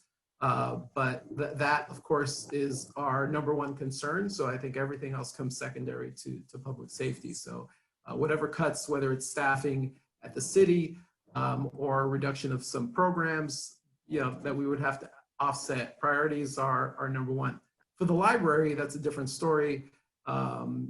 You know, we have a foundation and the Friends and different library groups that are looking at potentially putting a ballot measure up and a parcel tax, which, you know, right now they're thinking about a $17 million building. You know, I'm definitely a supporter of the library, and we have our ADA issues, the roof, the electrical. We have issues we have to address there. I don't think we necessarily need to go to 17 million. That would be funded obviously by a parcel tax if the voters approve that. The city would have the discretion, of course, and the next council, if they did that, to decide how much of that to spend, if any. I think there's a happy medium there somewhere. Kind of ties into that overdevelopment question. Do we need a 2-story glass palace on the boulevard? Or do we need something a little more scaled back, a little more outdoor use, especially in these times that I suspect we might have again in the future. So I think, yeah, library will probably be funded by an initiative or fundraising. Public safety would be from, I don't think there's an immediate concern for the funding for that, but I think down the road, if we do have an issue, it's prioritization and, you know, taking your red pen out to that budget and seeing where we can cut. To add more information and why the city council was mentioning they needed more money to fund the fire, police, and library, I brought it to the council's attention. We only have 1 firefighter on the engine company. This is a very unsafe situation to have only 1 firefighter there. And so I brought it to the attention of the city that they really need to have 2 firefighters on the engine company. So that's actually where this council was coming from, recognizing they do need to hire more people on the fire department. Okay, I'll have to dig into that one then, Gary. I'll put that on my list. I'd like to explain that another member of the steering committee has just been able to join the meeting. So there'll be some questions that have not been asked to other candidates. But Anne, did you have a question? Yes, Andy, hi. I'm Ann Hi. Chesterman, hi. The last time you campaigned, you, I believe, started your kickoff with the Arcadia Real Estate Commission and had signs in Arcadia. Is that correct, and why? No, it's not correct. There was a lot of disinformation in that last campaign. And, you know, I'm a positive person for the most part. I don't want to negatively speak about anyone or, you know, I wanted to stick to the issues and why I wanted to run. In fact, my first campaign kickoff was on Adams Street at the house of Robin Patterson, sorry. And that event at the Arcadia, it's a trade association. It's not a commission, but that association encompasses Sierra Madre. So it's a regional, it's not the Arcadia Realtors. It's Sierra Madre, Monrovia, Duarte, Bradbury, and Arcadia. And that was an event they put on for me. They had offered to donate money to my campaign at that time. And I asked that they not donate, and instead, if they wanted to host a fundraiser for local realtors, that they could do that. And that's what that was. And as far as signs in Arcadia, I had one sign from a friend who I know for a long time, and he's on Arbolada and Orange Grove, which a lot of us drive in that way. And he asked me, I'm sorry, Arbolada and Foothill. He asked me if he could have one of my signs, and I said, why would you want one of my signs? And he said, I don't know, people drive in that way, can I have, I said, I guess so. They'll confuse it. The Arcadia City Council, I believe, had an election at the same time. I said, they'll get confused, but that's why it was there. Yeah. Thank you. We've got helicopters going overhead. Oh, Yes, no. it is. That's right, yeah. Andy, a question from one of the attendees. Do you foresee any conflicts with potential developments and your role in the real estate business? Absolutely not. I mean, if anything, it's a negative for me. I mean, first of all, I'm primarily a manager and I manage the office here. Secondly, I'm not a developer. I've never represented a developer. That's not my scope of business. I help, the average person buy and sell homes. And if I were on the council, any real estate transaction or business of the city, I would have to recuse myself. So if anything, it would be a negative. If Gabe wanted to buy a house in Sierra Madre, I wouldn't be able to represent him. So I don't think there's any potential conflict there. And I, of course, would recuse myself from any even appearance of that. But I do think my expertise would add to the council and help the city. So I'd be working in my professional scope for free for the city. Thanks. Andy, you've had considerable experience on city commissions. Could you talk about your experience there, whether they have much impact, how that impact could be improved, what your view is the number of people who should be on commissions? Give us a flavor of your experience of city life through the commissions, please. Yeah. I've loved serving on the Community Services Commission. Prior to that, when I lived in Monrovia, I served on their library board as well. I think it's a vital and important part of getting, feedback and communication to residents. I do wish we have had a bigger commission. I was opposed to the reduction from 7 to 5. I understand that there are issues sometimes getting enough people qualified or that have the desire to get involved. But I think it's important. I think it's important that we hear from the residents. David, I know I've seen you before the Community Service Commission many times. And Pat is I think still part of the commission as much as she's there. But that's important that we hear. Right now there's 5. We can't know everything going on in town, and we can't know every perspective. When there was issues with the field use, we had one meeting and it was all the local residents, and it was very one-sided, kind of opinion. Then we had a follow-up, and then we heard from all the Little League parents, and that was a whole different side. So it's important to get that flavor and that mix. Where I have been disappointed, however, with the commissions, and maybe it's not the commissions as much as it's the city council. I felt that the council, we have a liaison to the commission, and they'll attend the meetings and hopefully give us some direction on the thoughts of the council, and then represent those that feedback they get from us back to the council.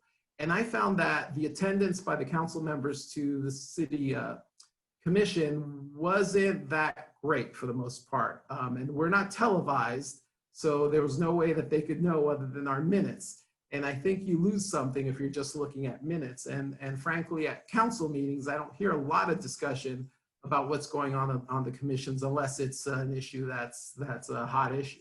So I think if I served on council, I think I would take a more active role in whatever commission I was representative of, and have that two-way communication to the commission, so they're kind of have an idea of what things the council wants them to be looking at, and then take back to the council the other information that's coming from the commission and the residents and feedback. So in the decision-making process, it helps. And one of the things that, in shrinking it, one of the rules they had in effect was that you had to have a certain amount of applications before you could even consider someone for the commission. I think that's a mistake. I think there should be a better system in place. And, you know, if it were up to me, however many people wanted to be part of it, great. You know, if they had some background or desire and ability, I would welcome that. There's a question from an attendee. The addition of 40 homes will eventually require another police patrol expense plus fire department as well as park maintenance. Can you tell me how you will face this expense? Yeah, the park maintenance part is easy. That one is going to be basically a parcel tax or some other mechanism paid by those 42 homes. So the agreement as it stands right now is that that park will be self-sustaining by the new development. Yes, we do need, and we will need, and that's a question I asked the city manager, another public safety officer, and you know, we will gain some additional property tax revenue from the homes. I don't know if that'll completely cover it, but I think we were in need of a partial police officer anyway when you look at the numbers and the patrol. So it's something I do think will be needed, but I don't think it's going to be a huge blow to the budget versus the additional income that we get from property taxes. And, you know, there'll be a little bit in sales tax, I'm sure, because those residents will use some of the local businesses, but I don't think it's going to be a big financial issue. Matt, your monastery question? Yeah. Andy, as you know, the monastery project as proposed is going to require a zoning change from institutional to residential. And I just wanted to find out what aspects of the project are you going to be scrutinizing to decide whether or not you want to approve that zoning change? Well, definitely the institutional zoning is an issue. I mean, I don't think the fathers, the Passionist fathers, want an institution because they're going to be, you know, having their retreats, and I'm sure they want quiet. I don't think they want a high school or anything else like that.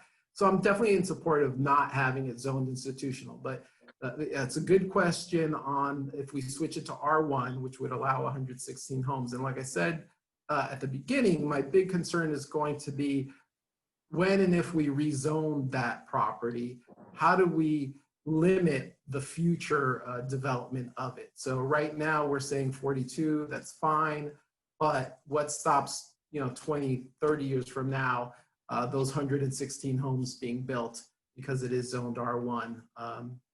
That would be my biggest concern with the change in zoning, and it could be a CCNR issue, you know, that goes on all those homes or that development, or the way we set up the streets that wouldn't allow the lots to be, you know, a certain size that could be further developed in the future. Those are the issues that I really want to get down into the weeds on and see what agreements, what development agreements we can form with the retreat center to make sure that that number doesn't grow over time.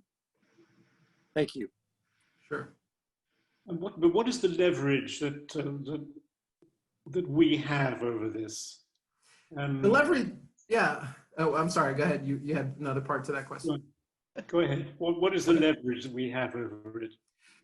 The leverage, like in most cases, is money, right? They need money, and they need it for their, you know, their ongoing use of the facility and the retirement of their fathers.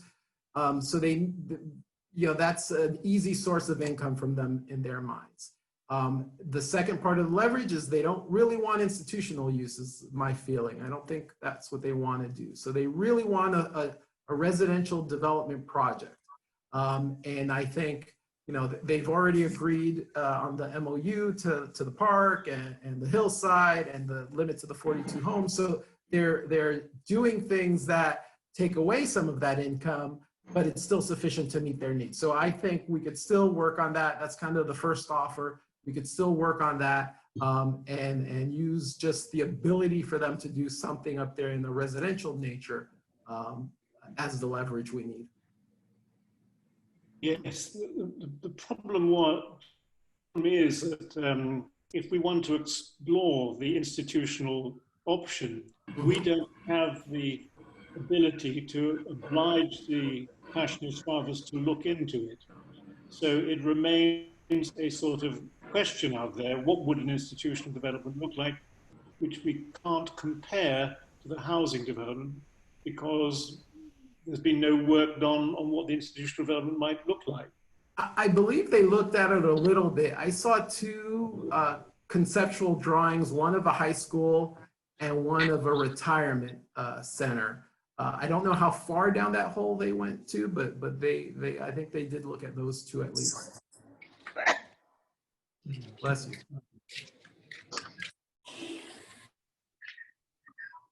Okay. Anybody else on the steering committee have any questions? Well, Pat, sorry. Well, I was just going to ask Andy if there is something that you would like to tell us that that we haven't asked you. Well, I think Preserve, you guys were instrumental in, I think, getting the fathers to this point. I really think had it not been for the public outcry and opposition to a big development up there, I don't think they would be coming to the table with some of these concessions. So I appreciate that. But I guess I want to ask you, that's kind of been the big focus in my mind for Preserve and the impetus for it. What's kind of on your radar? What do you as a group want to really do ongoing with the city? Well, I think I could answer part of that is that we haven't been concentrating on the monastery before they lifted the water restrictions. So we've been looking overall at the development. We monitor the Planning Commission every meeting, and we would just like to see that we have some reasonable development or reconstruction in the city. That's our whole basis. We're not anti-development at all. We just want to make responsible development for the city. I think that's a great goal. Yeah. And we have just a few minutes left, Andy. If you'd like to make the concluding remarks. Okay. Sure. I saw Anne raised her hand. Hi, just quick comment. Given that I've been a renter all my life, I'd like to put it this way. I would like to see the quality of life in Sierra Madre preserved over the issue of property values. Absolutely. Thank you. I mean, if we can't afford to, I have two kids, 19 and 20-year-old. I don't know if they can afford Sierra Madre in the future. No. I hope, they can, but that's definitely an issue. Where my office is, it might be the cheapest rentals above it because it was an old hotel, and they rent for about $850 a month. Yeah. For a small old hotel room. It's outrageous. But, I'm renting a room now for twice as much as what I rented a house 35 years ago here in Sierra Madre. Yeah. So that's what we live with. Yeah. It's a good and bad. Everyone wants to be here and we have a limited supply, so it raises those prices. I mean, all of California is going through that, but it's a blessing, but it's also a curse. Sure. Yeah. Well Thank you. Said. Sure. Could I just ask Deb, I don't see as an attendee our next victim, Tracey Verhoeven. Could you possibly call her up? Make sure she's done. Yeah, no, she's having trouble getting on. I'm going to get off and see if I can give her the link to get on. And thank you, Andy, and then I'll come right back. Thanks, Deb. All right, good seeing you. So Andy, if you would like to make some concluding remarks, we Yeah, I'll keep it really brief because I know we're bumping up against it. I appreciate the opportunity to speak to you guys. I think it's a good service for the community, like I said at my opening, that you guys put this on and allow everyone to participate and view it, and the questions you asked ahead of time. I wish more groups in the community did that, not just because it's a platform for the candidates to speak, but so all the residents can really understand who each of us are and what they like and what they don't like. Like I said, I think everyone cares about the community, but what's the background that's needed on the council is a hard decision. And with the general election being at the same time, it's going to be kind of hard to get the message out. So the more we can do to inform the community, the better. So I really appreciate it. If I do get on council, I'll look to you guys as partners, and I would always be available to speak to you or to hear from you. You know, even if I didn't want that, you would still do that. But I really appreciate everything you do for the community, and I hope to serve you either on council or in other forums in the future. Well, Thanks, Andrew, Andy. thanks so much for agreeing to be invigilated by us this morning. I'll look that one up, David. And thank you so much for putting yourself forward for a political campaign in these difficult times. And as we're wishing all our candidates, we wish you success in your run. And thank you very much once again. Thank you. Thank you. Thanks. Good seeing you all. Bye-bye. We have a slight hiatus in that we're waiting for Tracey Verhoeven to join us, and so far she hasn't been able to, and Deb is doing her best to aid the process. I have a question. At the bottom of the screen, I see that we have 7 people on chat, and then we have 11 questions and answers. Those are people that are sending in questions, or what is that? The Q&A are people who have sent in questions, which I have then used to ask them. Mostly they have submitted them anonymously, so I don't know who they are. And so that's where those come from.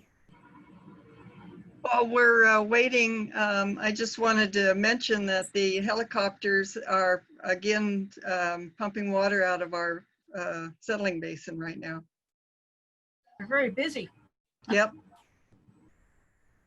Is the fire flaring up again or something? I have no clue because I've been on here, haven't been able to check, but. MacBook Pro. I wonder if MacBook Pro is Tracey. Let me try and see whether the MacBook Pro is Tracey. Promote to panelist. So MacBook Pro, are you Tracey?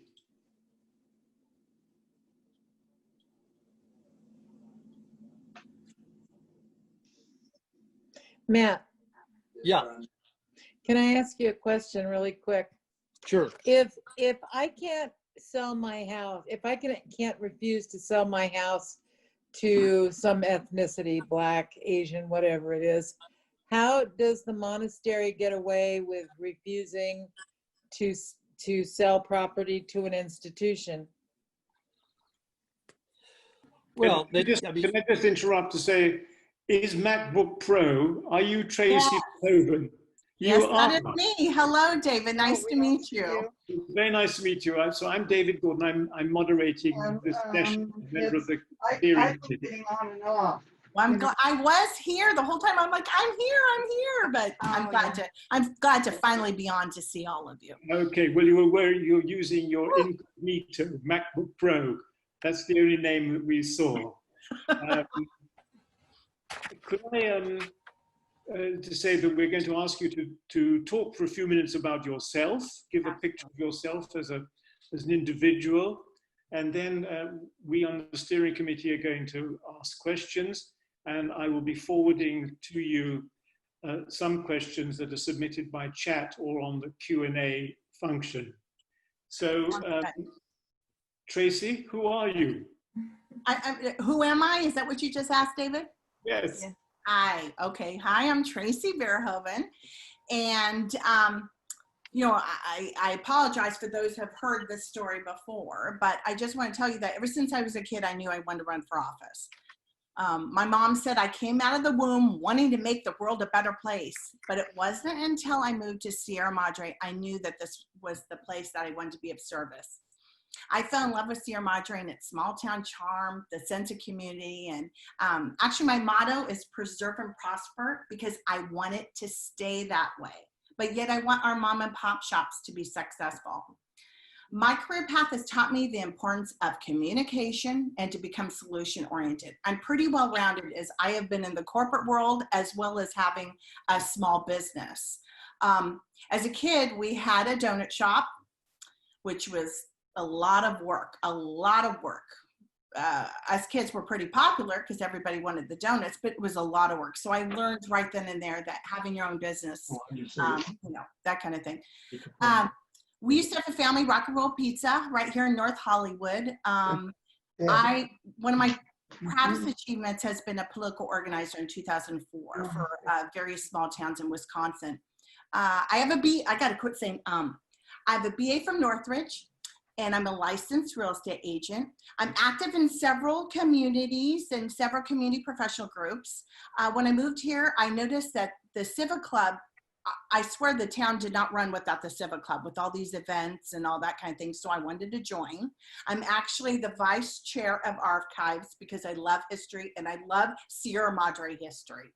It is so fun, especially I went to the Pioneer Seminary a year ago when they did the like ghostly thing of the people who lived there. It was fascinating. I'm also on the Optimist Professionals group, which helps foster children at the Optimist Home on Figueroa and the Pacific Lodge in Woodland Hills. My son is at Sierra Madre Community Nursery School. My mom loved her senior center at the Hart House before COVID. I'm sure she misses it. Just getting out of the house, she would like to, do. Being on the city of Sierra Madre City Council, actually being on the City Council of Sierra Madre, it would be a labor of love for me. This town has given me and my family so much, and I'm so appreciative. When I was little, my father was killed in the line of duty, and that taught me a lot of things. It taught me life is short.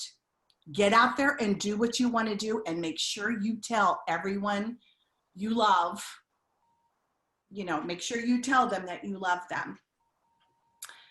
It also taught me sacrifice and service. And that's what being on the Sierra Madre City Council would be such an honor for me, because I definitely want to be of service. So that's a little bit about me. Okay, thank you very much.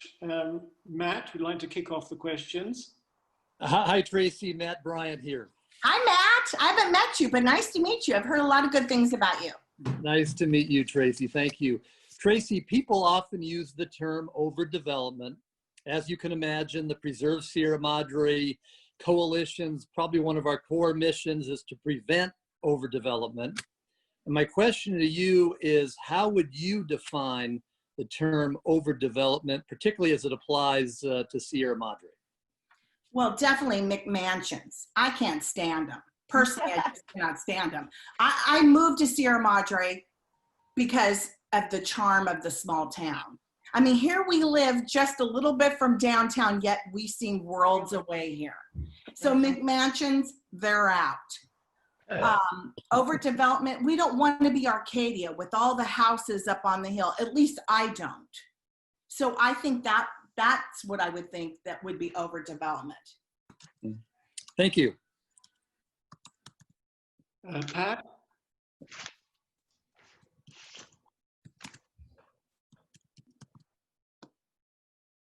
Hi, Tracy. Am I on now? Yeah. Yes, you are. Okay. What is the first thing, when you get on the council, what would be the first issue that you would like to tackle for the betterment of the city? And how would you do that?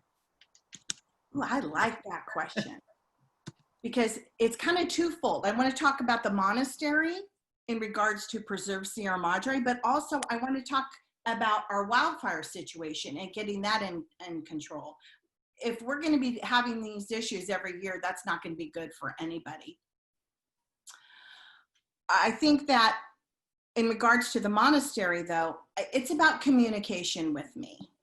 I would make sure that the residents know what's happening with the monastery at all times.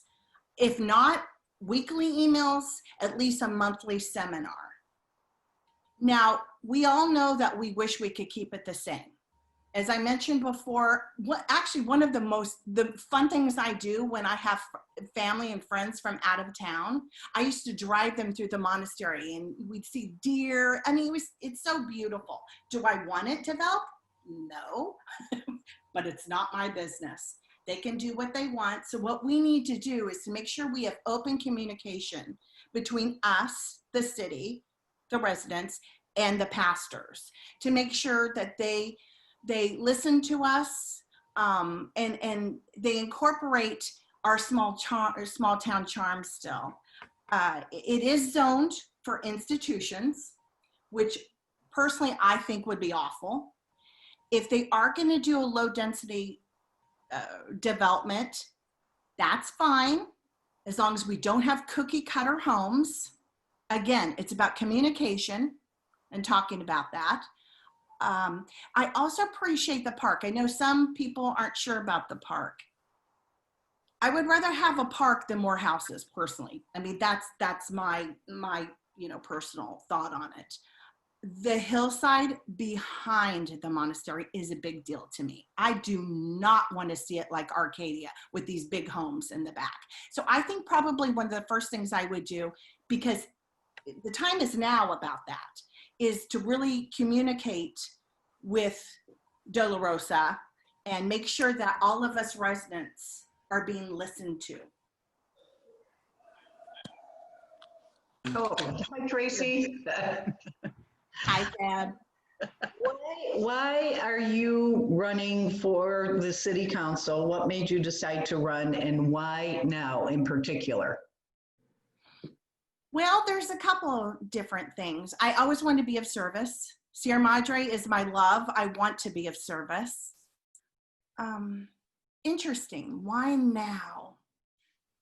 I think with all the things that are going on in the world, we really need people with good hearts in there, people who know what to do and good hearts as well.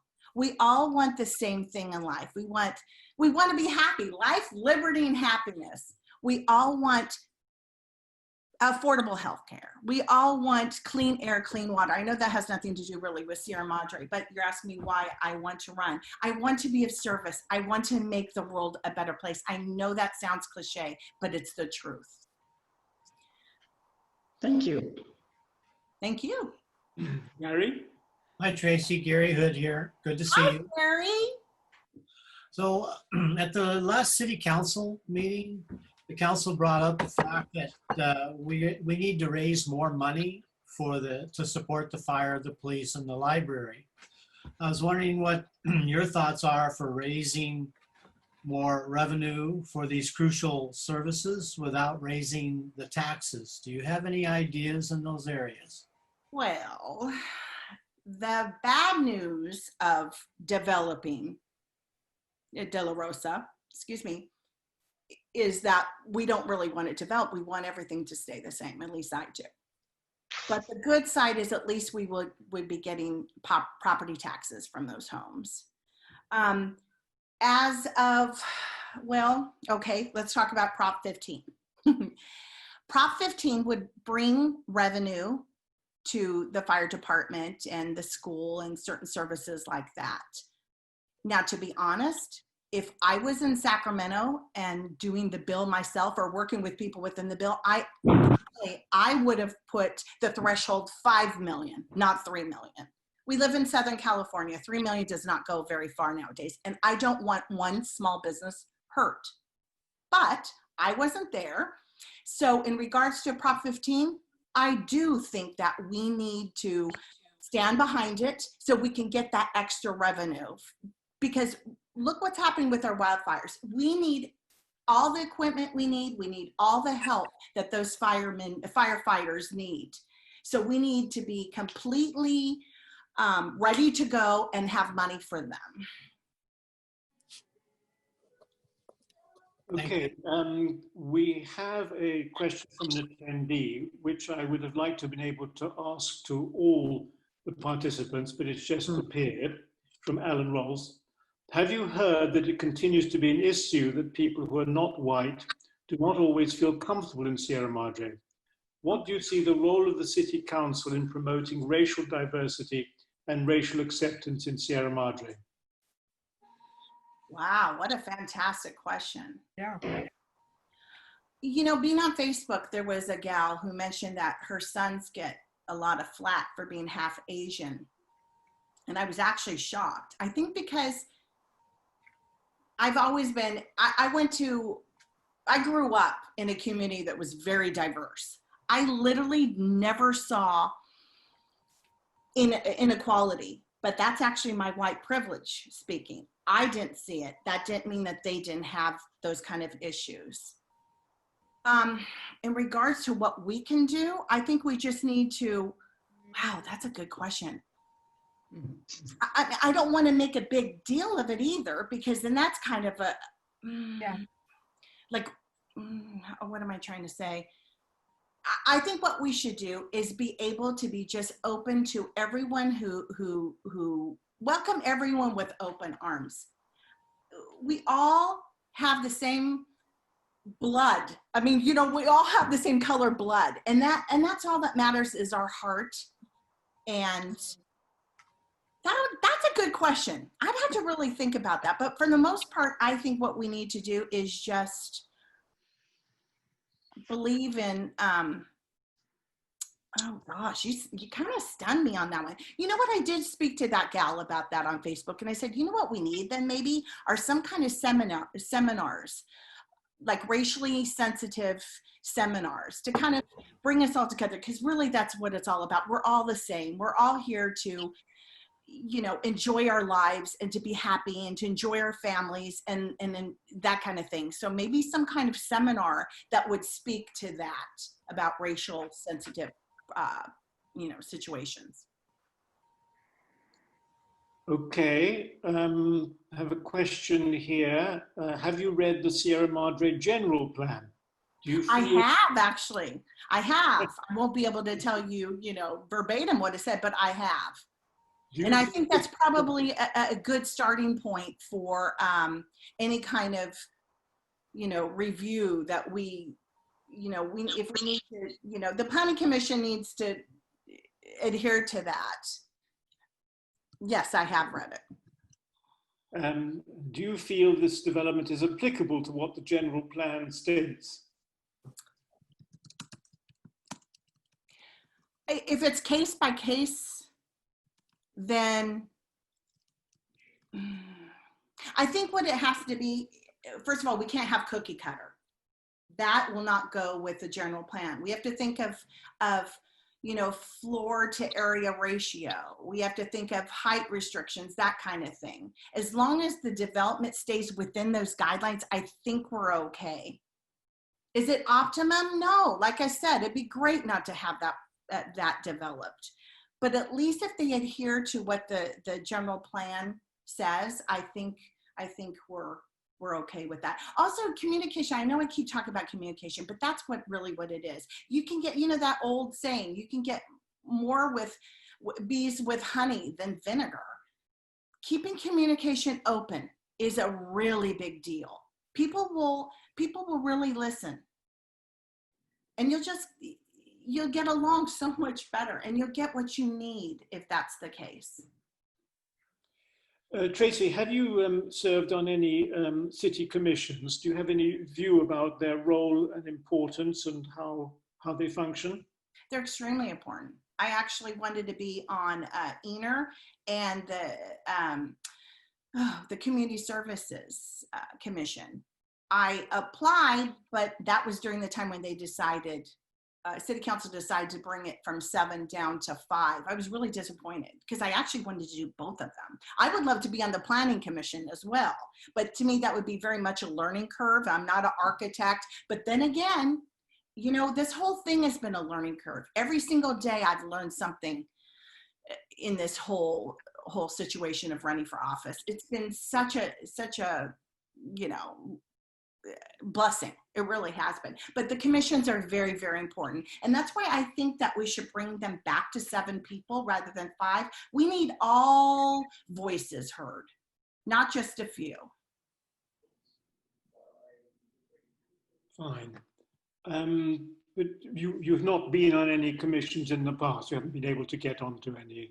of them? No, I've been here for a few years, but I just tried to get on the commission a few months ago. Have you attended any of the commission Oh, absolutely. meetings? Absolutely. I find it fascinating. That's what I said. I'm all about learning things. I love it. I just love learning. I've been there and I've actually listened to them on Zoom, or watch them on Zoom rather. Right. Okay.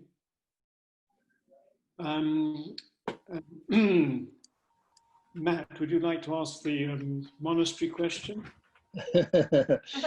Tracy answered a lot of the questions pretty effectively. But Tracy, maybe you just can revisit that issue about the zoning change. We know that's going to be required with the proposed residential project. And I just want to ask you what specific aspects of the project, you're going to be scrutinizing in order to make up your mind about whether you want to approve or not that zoning change. And also, what can you say about the concerns of the neighbors who are most impacted by the project?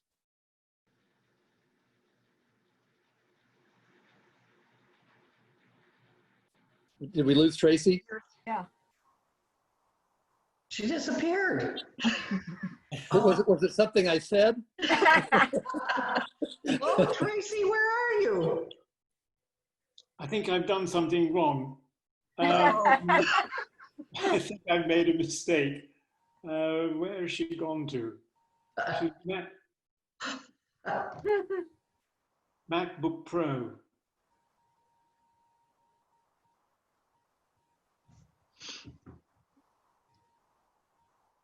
There There she we is. are. I'm terribly sorry. Oh. I'm terribly sorry. I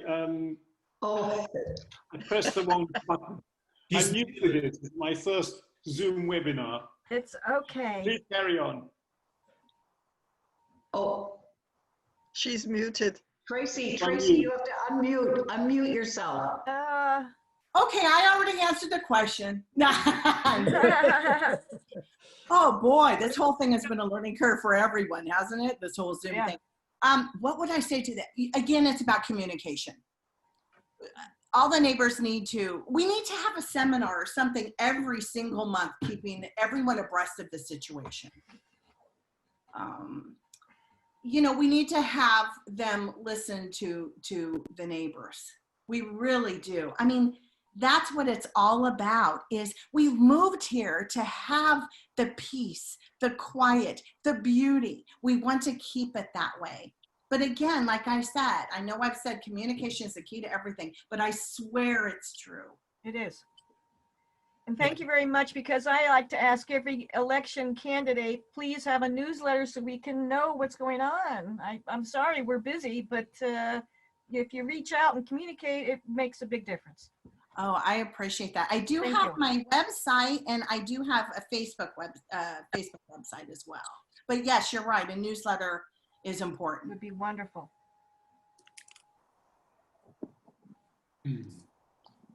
Pat? Tracy,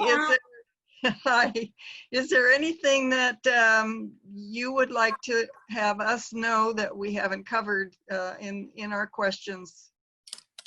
Oh boy.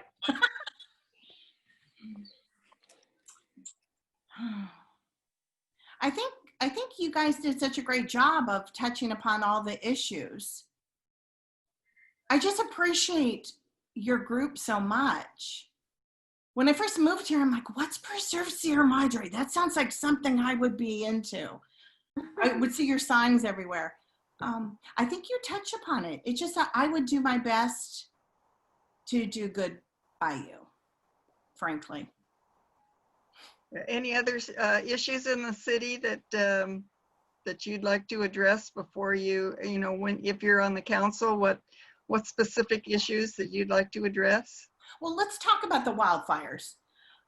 I love the idea that we are actually working on a solar farm right now. I think that's amazing. That's going to take out, I think, 800 tons of CO2. That's going to help our area.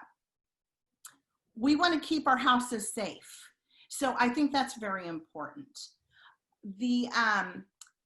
Okay, so that also the trees. We've been spending $76,000 a year on, you know, cleaning up the trees. We haven't planted a lot because of the drought. A lot of them had been, you know, we had to clean them up. So this year we're actually planting more trees. So I think that's really exciting. We just got to keep our environment healthy so that we can all be healthy and our houses can stay healthy. This has been a scary time for everyone. Fine. Tracey, do you have any last words for us?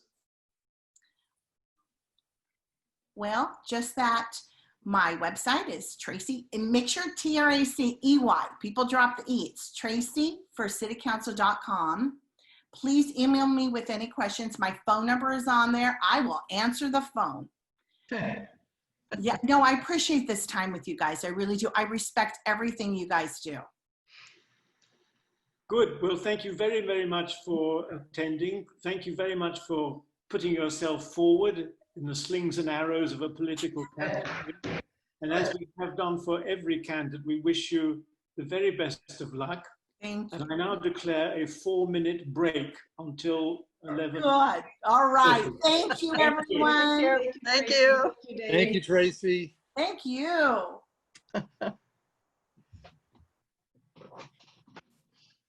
Okay, break time.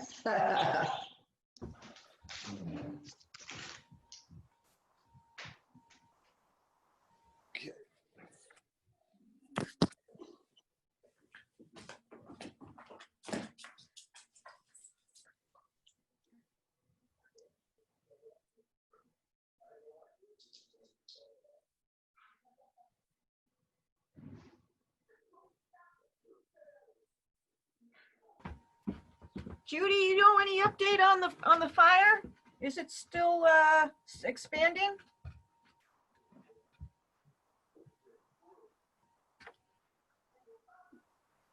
Huh. Let's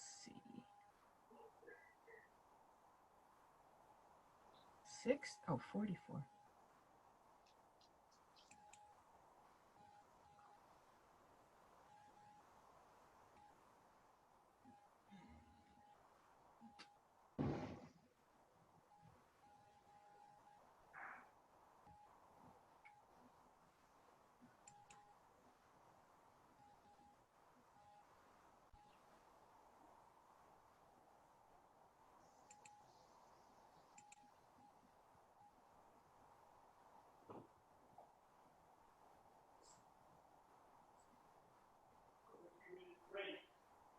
You didn't hear anything I said, huh, Annie? Oh, no. Oh, I don't see any plumes, and I haven't heard any helicopters. I did, oh, maybe 5-10 minutes ago, but not now. Yeah, no. Well, there are some plumes to the west. Are there? Yeah. You're seeing the fire. Because that would be Mount Wilson. Yeah. Thanks, find Ed Garcia. Edward Garcia is there, the panelist. Oh, here. Oh, good. The panelist. Good morning. There he is. Hi. Ed, can you hear us? I can, yes. And we can see you. And we are on a slight break, so we're going to have a minute to recover our strength. You guys have been going at it since 9, right? We have full representation this morning, so we allowed ourselves a 4-minute break. So we've got another minute, so we get our full complement. Sounds like my teaching schedule. I go basically straight through for 3 hours on Zoom, and then I have an hour of office hours, and we have an exam on Monday, so office hours were an hour and a half. So that was a long Zoom session, that's for sure. It's this is the first time I've done a Zoom webinar, and I have to say the technology is very efficient. It does allow you to bring people on and change their status, and allows attendees to ask questions. It's really very effective indeed. I've only managed to cut off one candidate by mistake so far. You're involved in the Playhouse, is that correct? I am the president of the Playhouse. Yes, that's a different role that I have. I try to keep the two separate. Thank you for that. No, I was thinking whether I could use the opportunity to do some fundraising during these calls. I decided it wasn't appropriate. Well, you've done a good job of getting the word out about lighting the lights. Good. And I plan to contribute to that. That's a good project there. Thanks, got my vote. No quid pro quos, okay?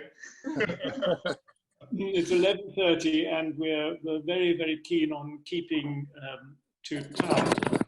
So we would like you to spend a few minutes giving a picture of yourself as a person so we get a feel for what you're like before we start probing you with our questions. We have a half an hour. Thank you very much for agreeing to participate. Over to you. Who is Ed Garcia? I am a father and a husband. I have 3 children. The oldest is age 12. The youngest is age 5. She just started kindergarten. My middle is 10. They both, the 10-year-old and 5-year-old attend Sierra Madre Elementary School. And the 12-year-old attends Sierra Madre Middle School.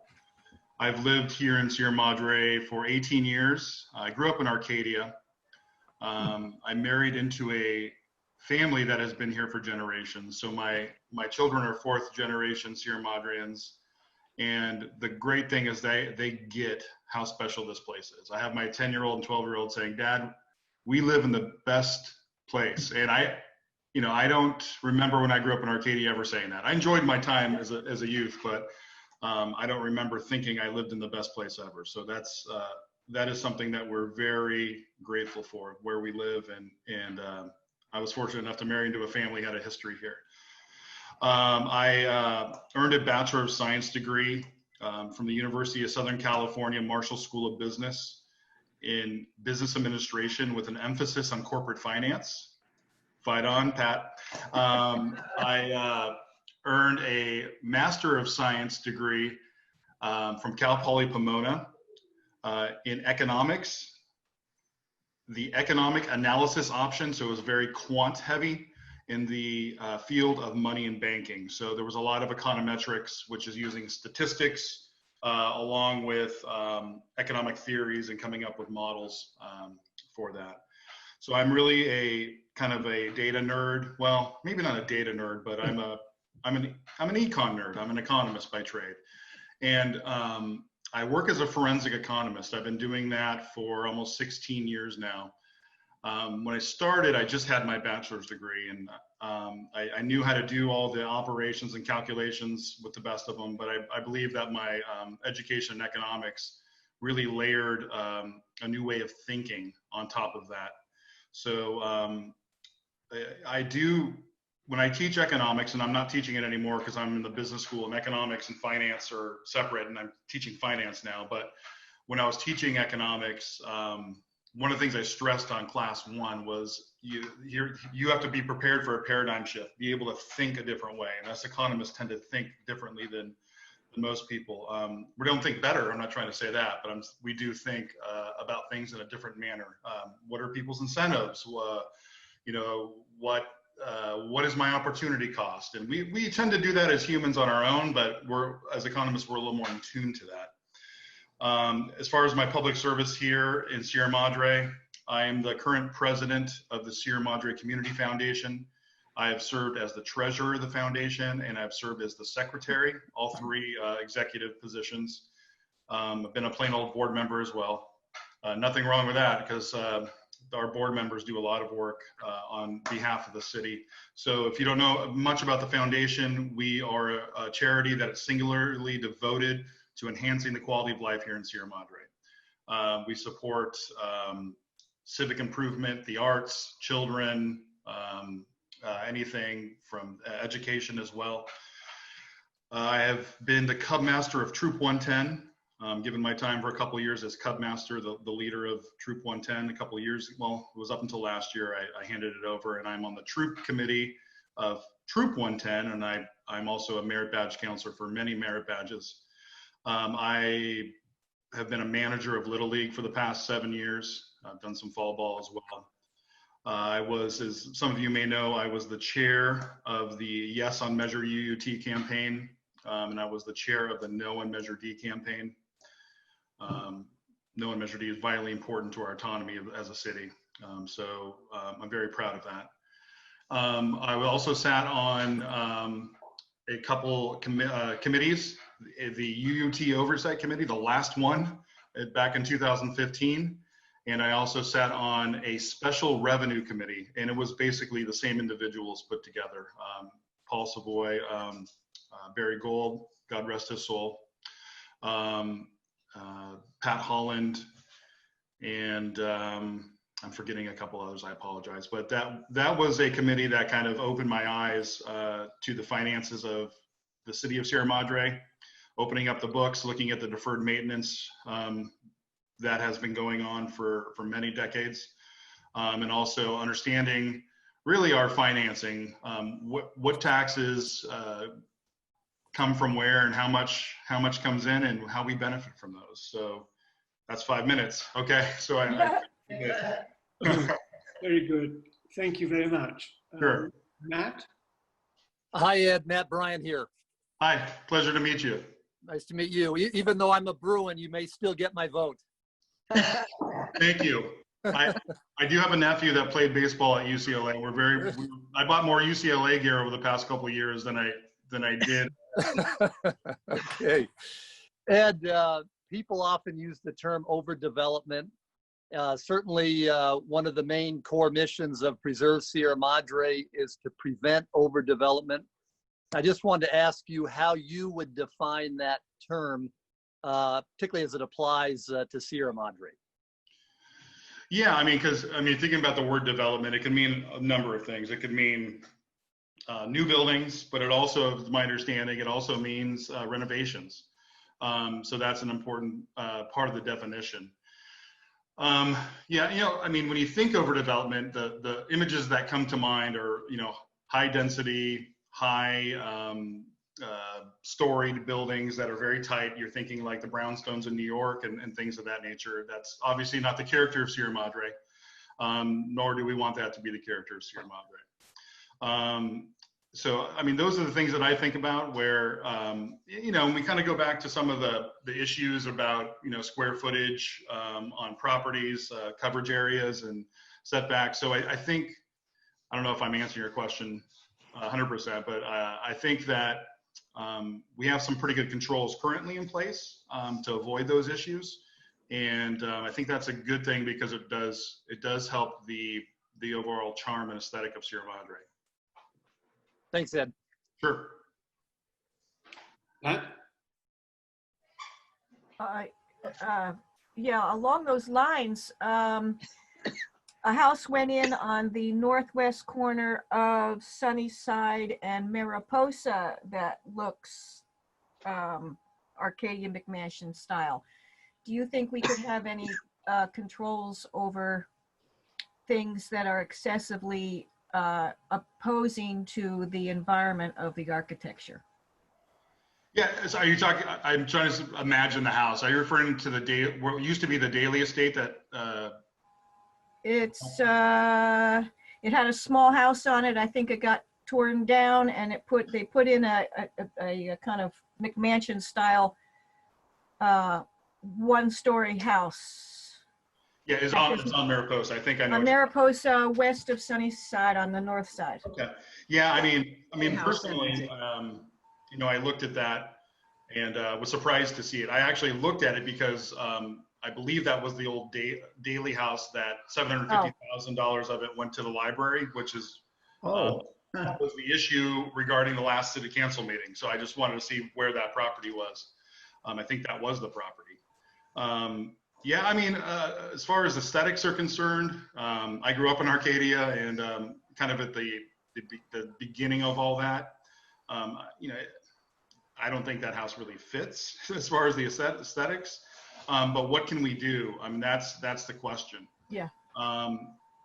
Yeah, we have been working on design. Well, not we, but the Planning Commission has been working on design review policy and those issues. But some things are just built by right.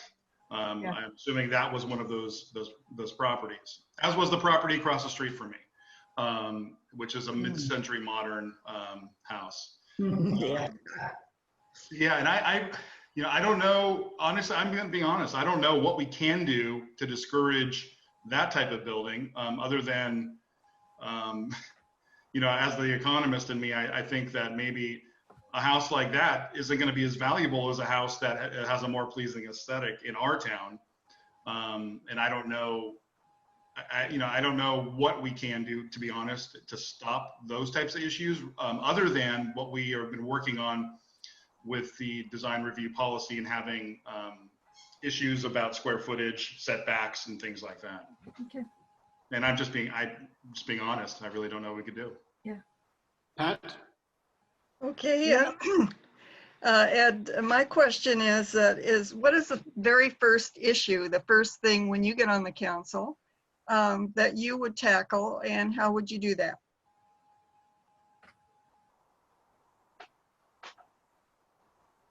I mean, that's a very good question. And I think there are some issues that will be coming before us that I don't know if I have a decision on whether or not this is the one I want to tackle. But I think obviously infrastructure is of vital importance. And as we think about water mains and we think about a library that's not safe and ADA compliant, I want to make sure that we are, especially for the library, we are, as a council, if I'm elected, getting information from the citizens. What do you want? Because the way I look at the position of a city council member, regardless of my strong views or views, I am there to represent the citizens of Sierra Madre. Yes, I have my own lens, and I'm going to want to make sure that we're fiscally sound and we're making the right decisions when we're spending taxpayer dollars, or asking for taxpayer dollars, whatever that might be. I don't know, depending on what the city wants, what the community wants, not the city as City Hall, but the people that live in the city. So I think tackling, I'm probably going to have to be heavily involved in solving problems regarding the library, and then the continuing problems of replacing water mains. I think the education that has been going on regarding how we are financing the pay-as-you-go program has been poor. A lot of people ask, why is my water bill so high? And if they actually look at the line items and they see the water part, the actual water is very low, but it's the infrastructure of getting the water to the homes that's high, right? And there's a large line item that is dedicated directly to infrastructure repair. So that is something I might want to tap into, a little bit more communication as to what those dollars are getting spent on and how they're effectively being spent, and whether or not that's the right way to do it. I'm not suggesting that we replace all of it at once, because there is some existing water mains that are still working well, even beyond their useful life. But what we cannot do, what we have done in the past, is ignore maintenance of our assets, because nobody wants blight, right? Nobody wants dilapidated public assets or private assets. So I think that's the thing that I'm going to be focused on early on. Thank you. Thank you. Hi, Ed. Hi, Deb. I have a couple of questions moving backwards a bit, but why are you running for city council? Why this year, and why for 2 years instead of the 4-year seat, one of the 4-year seats? Very specific to me, right? So. Well, yeah, general, but then I started thinking, well, I really want to know, why didn't you go for the 4-year seat? Yeah, that's a great question. And as hopefully you guys can tell, I'm an honest guy, so I'll tell you exactly, right? So we don't have a dictatorship in our household here. My wife is vitally important in decision making. I have been encouraged, as you probably know, for the last 2 city council elections to run for city council, because I have been involved in issues in town, and I try to stay involved. I volunteer my time whenever I can, and have young children, and the time just wasn't right both of those times. Then enter 2020 and John Capocha on his keyboard, trying to get people to run for city council. And had a long talk with my wife, and we said, you know, it would be unfortunate if somebody just ran and slid right in there that didn't know this town and really cared about this town or loved this town. So I think the time is right. So it really is the next step in my volunteerism. And I do come from a place, and if you knew my wife's grandmother, Arlie Hahn, she was so focused on community service and giving back. And I learned so much from the time that I spent with her, that I came to understand that nothing great happens in this town without the volunteers, people such as you, right? That is why we have nice things, because we have an engaged citizenry here in Sierra Madre. So I feel as though I have some things to offer the city council that hasn't been there before, as far as my expertise in economics and finance, sorry about the dogs, and pet ownership. And I feel as though I can bring something that hasn't really been there in a while. Sometimes we have to rely on city management to tell us whether something's good or bad. So I want to be that person that could think about alternative solutions that are better, that could potentially be better for our citizens. So that's kind of why I'm running. I feel a call to service, and I feel, what better way to serve and love your neighbors, as far as the way I am, than running for city council and being the voice of the public there on that dais. Why this 2-year seat? So the 2-year seat, so again, we kind of go back to my education. I see option value there, and I'm being honest, right? I look at the 2-year seat and I say, hey, if I am overwhelmed, you know, I have a family.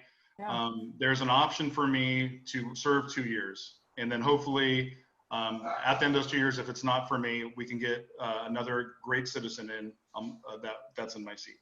And if I really enjoy it, it's 6 years, and if I love it immensely, which I think I might, I feel like that 2-year seat is kind of a stub period, and then 2 full terms could be in the future, if the citizens would want me. So that's why the 2-year seat. That means potentially 3 elections, which isn't, you know, I had to weigh those things. So I weighed the options, and I thought the 2-year seat has the better option value for me and where I am. Thank you. Thank you. Gary is now going to test your economic knowledge. Oh no. Yeah. Hey, Gary. Perfect question for you, Edward. At the last city council meeting, we know they were discussing the library, and then the council also brought up that they need more money for the fire, the police, and the library. Well, as someone who is on a fixed income, I'm curious if you have any ideas for raising revenue for the fire, police, and library other than raising taxes. If you have any ideas that maybe we haven't heard before, so. So, you know, that's a great question, Gary. And it's something that I think is important, given that I have a knowledge of this town and what it's about. And I'll try to answer your question, but I kind of want to give you a little background. I see this town as a town that's kind of a tale of two types of people. Individuals that have moved here recently that are of means and have a significant income. And then a lot of people, which have been here for a long time, that have a lot of their wealth stored up in their home. Maybe income is fixed, as you said. That's not something they could spend, you know, it's hard to spend dollars, and you're not going to liquidate your home in order to finance extra taxes, right? So I want to say I'm keenly aware of that, and I hear some policies that sound great on paper that really may not take in consideration those people that have been here for a long time. And I just want to say that I am in tune to those types of policies, and I will be the advocate best I can out of 5 people for those individuals that have those issues. Yeah, you could have a big, large, beautiful house, but like you said, the income portion is fixed. So to answer your question, I mean, I've thought about this. And I think what the current council is thinking is that it's 2 different things, right? Which could potentially be 2 different taxes. One being the library coming from a citizen group, and the other, and you know, the other being for public safety. And it concerns me that we would have to do an ask for public safety. You know, as you guys know, I was part of the Measure UUT campaign, but I said, if you were at any of those meetings, I said, look, a UUT is not a source of revenue that we ought to rely on as a city, if we can help it, because it's not, as here comes the economics, it's not tied to our biggest expense, which is earnings, right? That's one of our biggest expense. So as earnings go up, do utilities go up, right? And I think it could be potentially non-sustainable. So as people get more solar and people cut their landline and people get rid of their TV, that revenue source could drop. That being said, it's a blessing and a curse that we have very low revenue for sales tax, because if you think about Monrovia and Arcadia that rely on the sales tax, imagine what their books are going to look like next year. Yeah. And we have a pretty solid revenue base here, which is a good thing. So, you know, outside of what's traditionally done, I don't have an answer.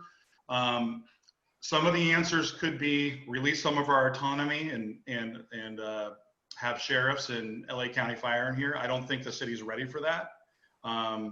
I think we know that actually having our own fire and police actually helps preserve the home values here, because we can directly speak to the management and speak to what our wants and needs are to our public safety.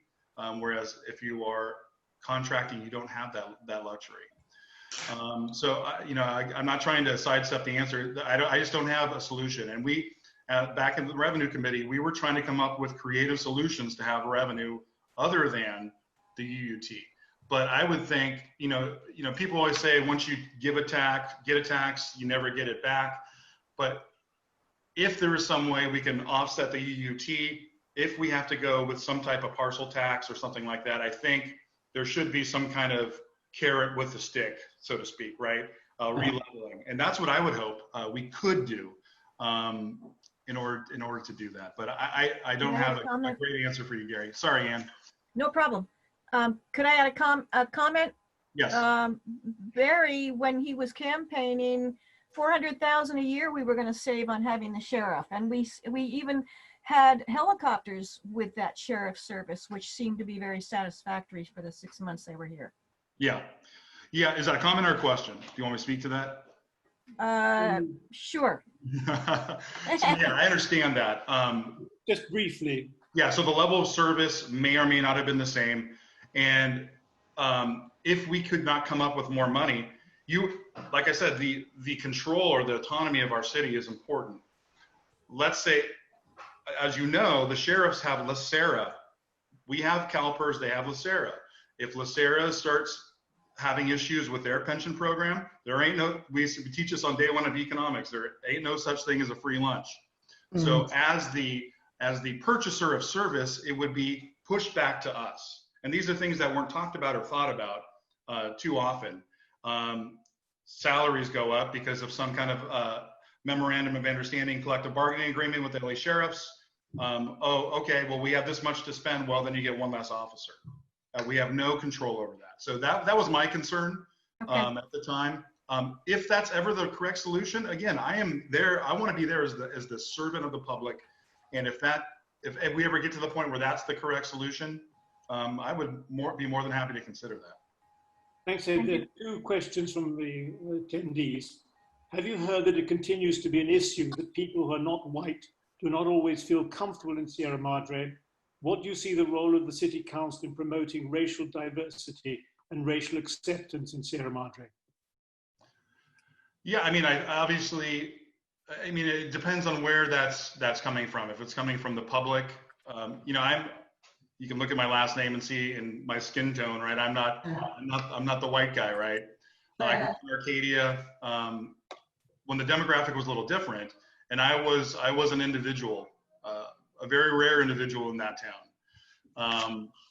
I understand the concerns, but what we can do, I mean, we can be involved in because we have autonomy, we can be involved in our police and our fire. That's where we can have control as a city council, to make sure we have policies that are equitable to all individuals, regardless of socioeconomic status or race or ethnicity. Thank you. Matt, the monastery question. Yeah. Ed, as you know, the existing project being proposed for the monastery grounds is going to require a zoning change from institutional residential. That issue is going to come before the city council. There's no legal obligation for the city council to approve that zoning change. And I just wanted to ask you, what aspects of the project are you going to be scrutinizing in order to decide whether or not to approve that zoning change? Yeah, you know, I did speak to that a little bit in my answer to you folks. I think some of the things that we need to look, well, one of the biggest issues to look at is if the zoning changes to R1, as you well know, the amount of homes that could be there relative to what the MOU is stating is vastly different. But I want to make sure that's not licensed for huge lots and huge, let's say, call them the McMansions, right? Or a huge tract of one style of architecture. The one style of architecture thing does kind of concern me for that area. So I would want to make sure that we're keeping the developer, if it's switched to R1, accountable to what we have asked for regarding square foot coverage on lots, setbacks, and those issues. I think those are very important, and we need to hold them to their word on those issues. I don't know what we can do about design review, but hopefully we can have some kind of say in what goes up there. And that's the good thing about having some dialogue with the monastery and potentially the contractor or the developer, because we can have a say. But with the institutional, I don't know what we can say. So that's what I'd be watching, to make sure that they don't put one under on us. Thanks, Ed. And I know you're a stakeholder, so it's important to me. Why am I not hearing? It's important to me to know what your feelings are, since you live so close. Appreciate it. Thanks, Ed. We only have a couple of minutes left before I ask you to wrap up. Deb, I don't see Tracey. No, it's Kelly. She says she's having a technical problem. Okay. So I told her to text me back if she needs some help. Okay, a quick question from Judy then. You have to unmute, Judy. Yes, I did. I'd like to thank you for the honor that you gave my husband. He greatly enjoyed serving on that commission with you and spoke about you quite often. That being said, okay. Am I finished now? What's your question? Anne brought up the house on Mariposa, which frankly is an eyesore. And I do believe that a lot of the control of the design of a house comes just from the planning department. And they don't always care about the aesthetics. Is there a way that the city council, especially with the design review being in question, that the city council can take that out of the hands of the department and put it into the hands of the planning commission so that that gets insured for years to come? Yeah, that's a great question, Judy. And, you know, I don't know if that's going to be whether or not when I'm on the council or not, but I know that design review policy issue has been pushed. And I don't know how, I'm assuming that everybody on the screen has been following that very closely. And I know that the tone of the current city council is to have less bureaucracy for development, which, again, we're talking about balance, which is generally a good thing. So you have more options to do things, therefore home values can increase. But then you get something like we had, right? That's the problem. So, you know, if we change our design review policy according to California law, and now it would have to wholly be objectifiable, as you know. I think they're being very creative, and the planning commission, and they're going to ask city council to then have thresholds within the planning department. But then that comes back to your problem, and I wasn't aware of that. So I'm glad that you brought it up to my attention, that the planning department isn't as stringent on design review as you would like. So I mean, from the way our things are going because of California state law and what we can and cannot do, I feel like a couple things could happen, right?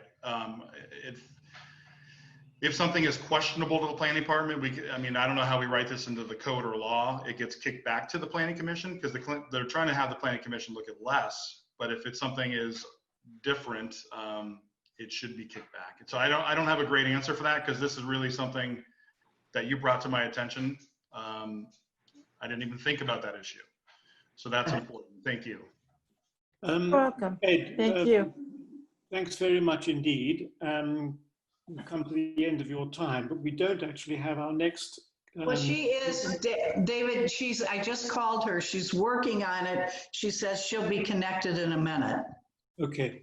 Anyway, so she'll be here in 1 minute. We hope. Ed, thank you very, very much indeed for agreeing to be subjected to this. As we are doing for all the candidates, we wish you the very best of luck in your campaign. And we thank you as a citizen for putting yourself forward for the slings and arrows of a political campaign. Thank you very much indeed, and the best of luck. And again, thank you. You're welcome, and thank you. And this was a very pleasant process, to be honest. It was I didn't know what to expect, and I enjoyed our time together. Thank you. Thanks, Ed. Thanks. Thank you very much. Thank you. So we are now waiting for Kelly Kriebs. How do you pronounce it? Here we are. And she has appeared as an attendee. I'm promoting her to panelist.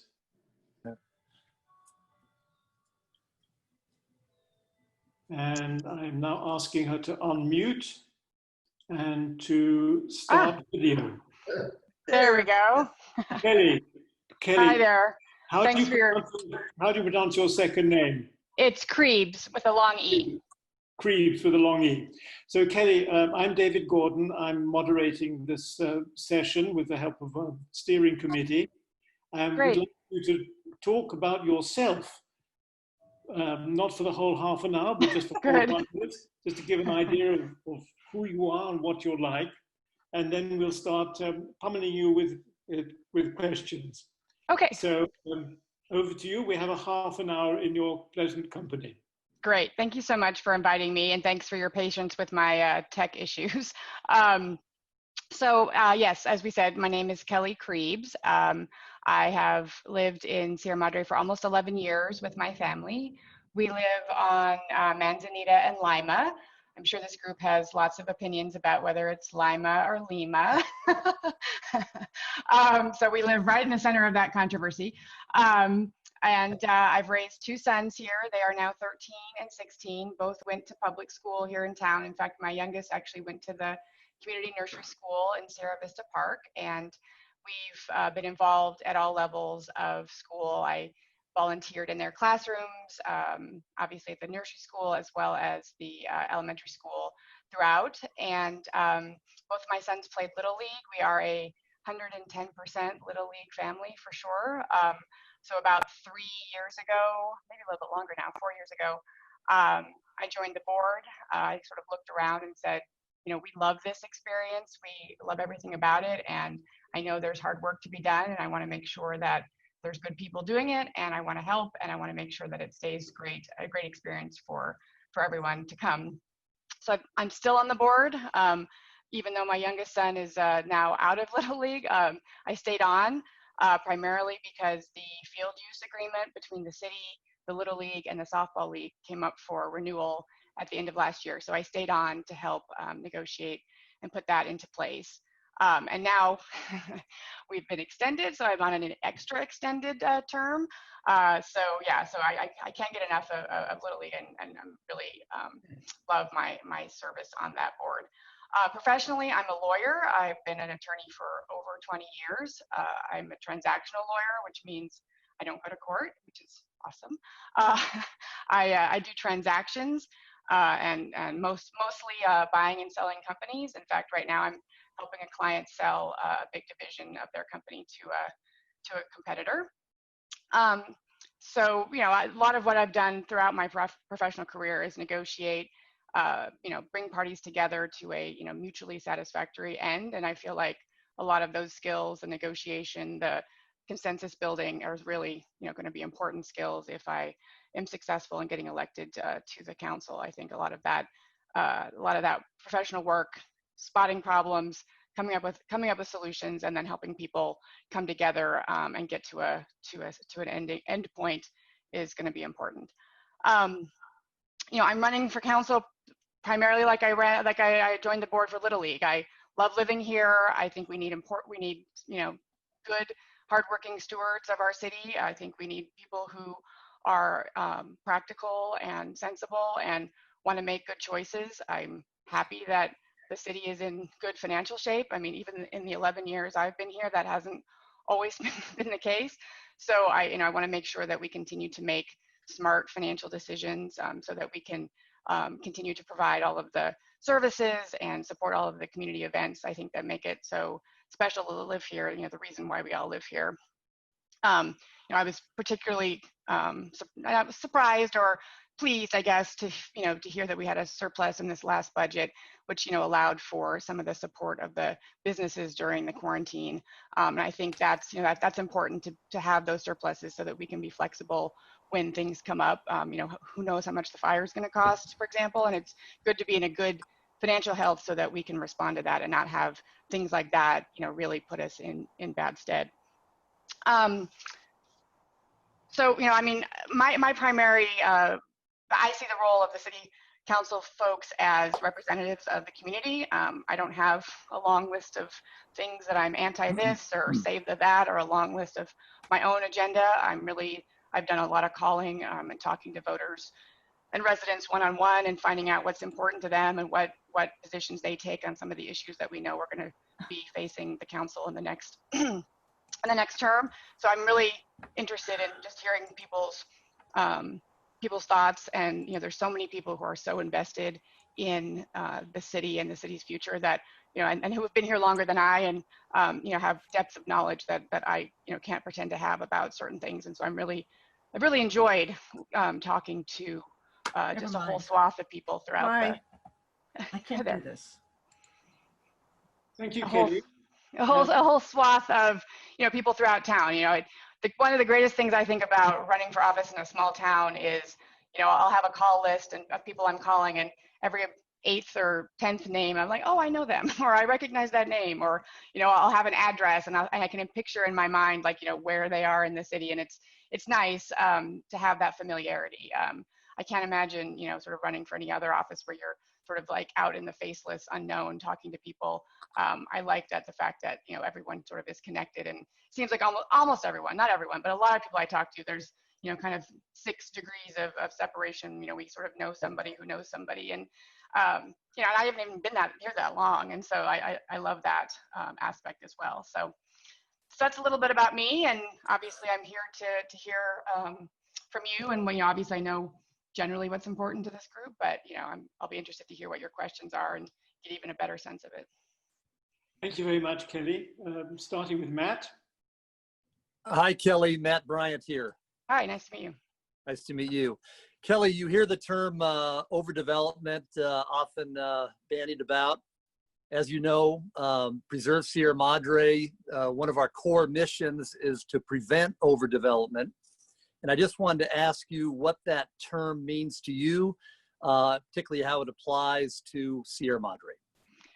Well, I think, the good news on that front is on a kind of macro level. I think, it's not hard to prevent overdevelopment in the city because it's not like we have a lot of free space to develop. And so, where we sort of are in terms of the density of the city, mostly, kind of where it's going to be, unless there was some, huge undertaking to raise and redevelop any area, which I certainly don't support, and I certainly am not hearing any support from the community for anything like that. So on a macro level, I think, your job, I think, is probably made a little bit easier by the sort of history and the amount of time, the town has been developed. Obviously, we do have the one area with the monastery that is open land, and we all know that that's at issue, and that the church wants to sell it. So I in that area specifically, I was very happy to hear that the initial proposal of over 100 single family homes, or whatever the initial number was, had been greatly reduced, and the current proposal of 40 or 42 houses over that swath. Now, I haven't seen exactly how they are intending to place them within that area, and I know that they want to leave some land open in the back, and they've committed to a park, and so I'm not sure exactly how that's all laid out, but in general, I feel like that's not in itself, on the face of it, overdevelopment. On a micro level, I think of overdevelopment as kind of the buzzword McMansionization, overdeveloping a particular property. Is a homeowner that's wanting to grow their home or redo their home, and there I think we do need to be careful, because I do think that there's much more of a danger of that here. Obviously property values are high, and so people are paying a lot to move here, and I can see people being motivated to say, oh, well, I paid all this money, I want to make sure I have the grandest house in the neighborhood. And I think that's something I would like to protect against, because I do think one of the benefits of our town is sort of the eclectic, that there is no sort of uniform. It's not Santa Barbara, it's not San Marino, where we have sort of a uniform sense of style, that everyone can kind of do what they want to do. But I do think there needs to be limits, and I do think that overdevelopment on an individual property by property basis is something that I would not support. And again, because I don't hear people saying that they want the ability to do that, and they certainly don't want their neighbors to have the ability to do it. Thank you. Hi, Kelly. This is Pat Elkhorn. Hi there. My question is, what is the first thing, should you be elected on the city council, that you would like to tackle? What issue? And how would you go about that? Oh, that's a good question. I think there's two things that sort of come to mind. One is kind of both of which are kind of underway. I think in kind of general terms, I think there's been a long history of neglect in some of the city infrastructure. The obvious places are the water system, and obviously the current council and the city manager have really aggressively tackled that. And so I'm certainly interested in learning more about that and making sure that we are continuing that program, because I do feel like that was neglected for a really long time, and we're going to have to be sort of correcting that well into the future. And on that same kind of theme, I know this has been a hot topic this week, or in general, but particularly this week, with the library, and really sort of figuring out what the short, mid, and long-term plan is for that property, and making sure that again, we're listening to the community and making sure that those things align with what sort of the interests of the folks who want to make sure that we have a vibrant library versus the folks that are maybe not as interested in paying for it, and figuring out how to balance those things. So I think two things. One, I would definitely need to go on a little bit of a learning campaign to sort of delve into the specifics. I mean, we all know kind of the overview of all of those things, but I would want to learn a little bit more, and also then sort of map out how those infrastructure projects will affect the budget going forward, because we certainly don't want to swamp the budget and with those projects, but they're very important, and so that's sort of my first priority. Thank you. Hey, Kelly, Deb Sheridan. Hi there. We've been emailing. I feel like we know each other. Yes, nice to actually see you. I have a couple of questions, and you did touch on this. Why are you running for city council? You did tell us, but if you wanted to just expand a little bit, and why now in particular? That's interesting. I'll just be a little free form on the last question, because this isn't sort of a practiced politician answer, because I'm not a practiced politician. I've been relatively politically active for a long time. It won't surprise folks, I suppose, to hear that activism has kind of ratcheted up over, I don't know, maybe a 4-year period or so. And I got to a point recently where I was a little bit overwhelmed with kind of the national and the sort of the situation going on at the broader level, and felt like it was time to maybe stop kind of overanalyzing and complaining about what was going on, and start figuring out what I could do. And while I'm not at all interested in holding national office, I thought, well, one thing I can do is serve locally. And while that may not directly affect the overall situation, I certainly feel like it has it's a drop in the bucket, and maybe there's some ripple effect. And I'd like to sort of honestly put my money where my mouth is. And I'm a very linear person. I'm a very rational person. I'm a list maker, pros, cons. And I'm sure if I had sat down at the very beginning of this decision and made a pro-con list, I'm sure the con list for running for office would have been a lot longer than the pro list. And so I didn't do that. It was very like instinctual and intuitive for me, which is very not me. And so, honestly, it was kind of a call to service. Obviously, there was a little bit of it seemed like there was going to be, not as much interest. And then I had a few people in town who I trust and admire and have a long history of service themselves, who encouraged me to run, which sort of planted the seed. I sort of laughed like, maybe. And so, I mean, that's really the specifics of why now. I think it's just sort of the crossroads of everything that's been going on, and just the feeling that we need more people who are just ordinary citizens wanting to solve problems, working hard to make things better. And honestly, from a personal standpoint, I think it's going to make me feel like something's being accomplished versus just the spin of all of the larger issues that you feel so disconnected from and you can't really directly influence. Thank you. Hi, Kelly. Gary Hood here. Hi, nice to meet you. Pleasure. At the last city council meeting, the council brought up the fact that the city is going to need to raise more money to support the fire, the police, and the library. And as a person who is on a fixed income, I was wondering if you had any ideas other than raising taxes, what we can do to bring in some more revenue for these crucial city services. Yes, it's a problem, right? I mean, we're on a very thin margin because of the nature of our business base, and it's that perennial, or constant battle between, obviously it would be great if we could generate, a lot more sales tax and business tax from a more vibrant business community. And when I say vibrant, I don't mean that our business community now isn't vibrant, but from a different sort of mix of types of businesses, and particularly on the sales tax side, we would need a very different type of business or business mix to be in town. And I think the problem is, like, you're right. We don't want to raise taxes if we don't have to, and it's very difficult to do that for folks like you and others. On the other hand, the idea that we could, meaningfully increase the sales tax side of things, I think, is a little bit optimistic. Because I don't hear from anyone any support for the type of business that would actually meaningfully move the needle in that area. I mean, I don't see anybody wanting a big box store, a hardware store, a car dealership.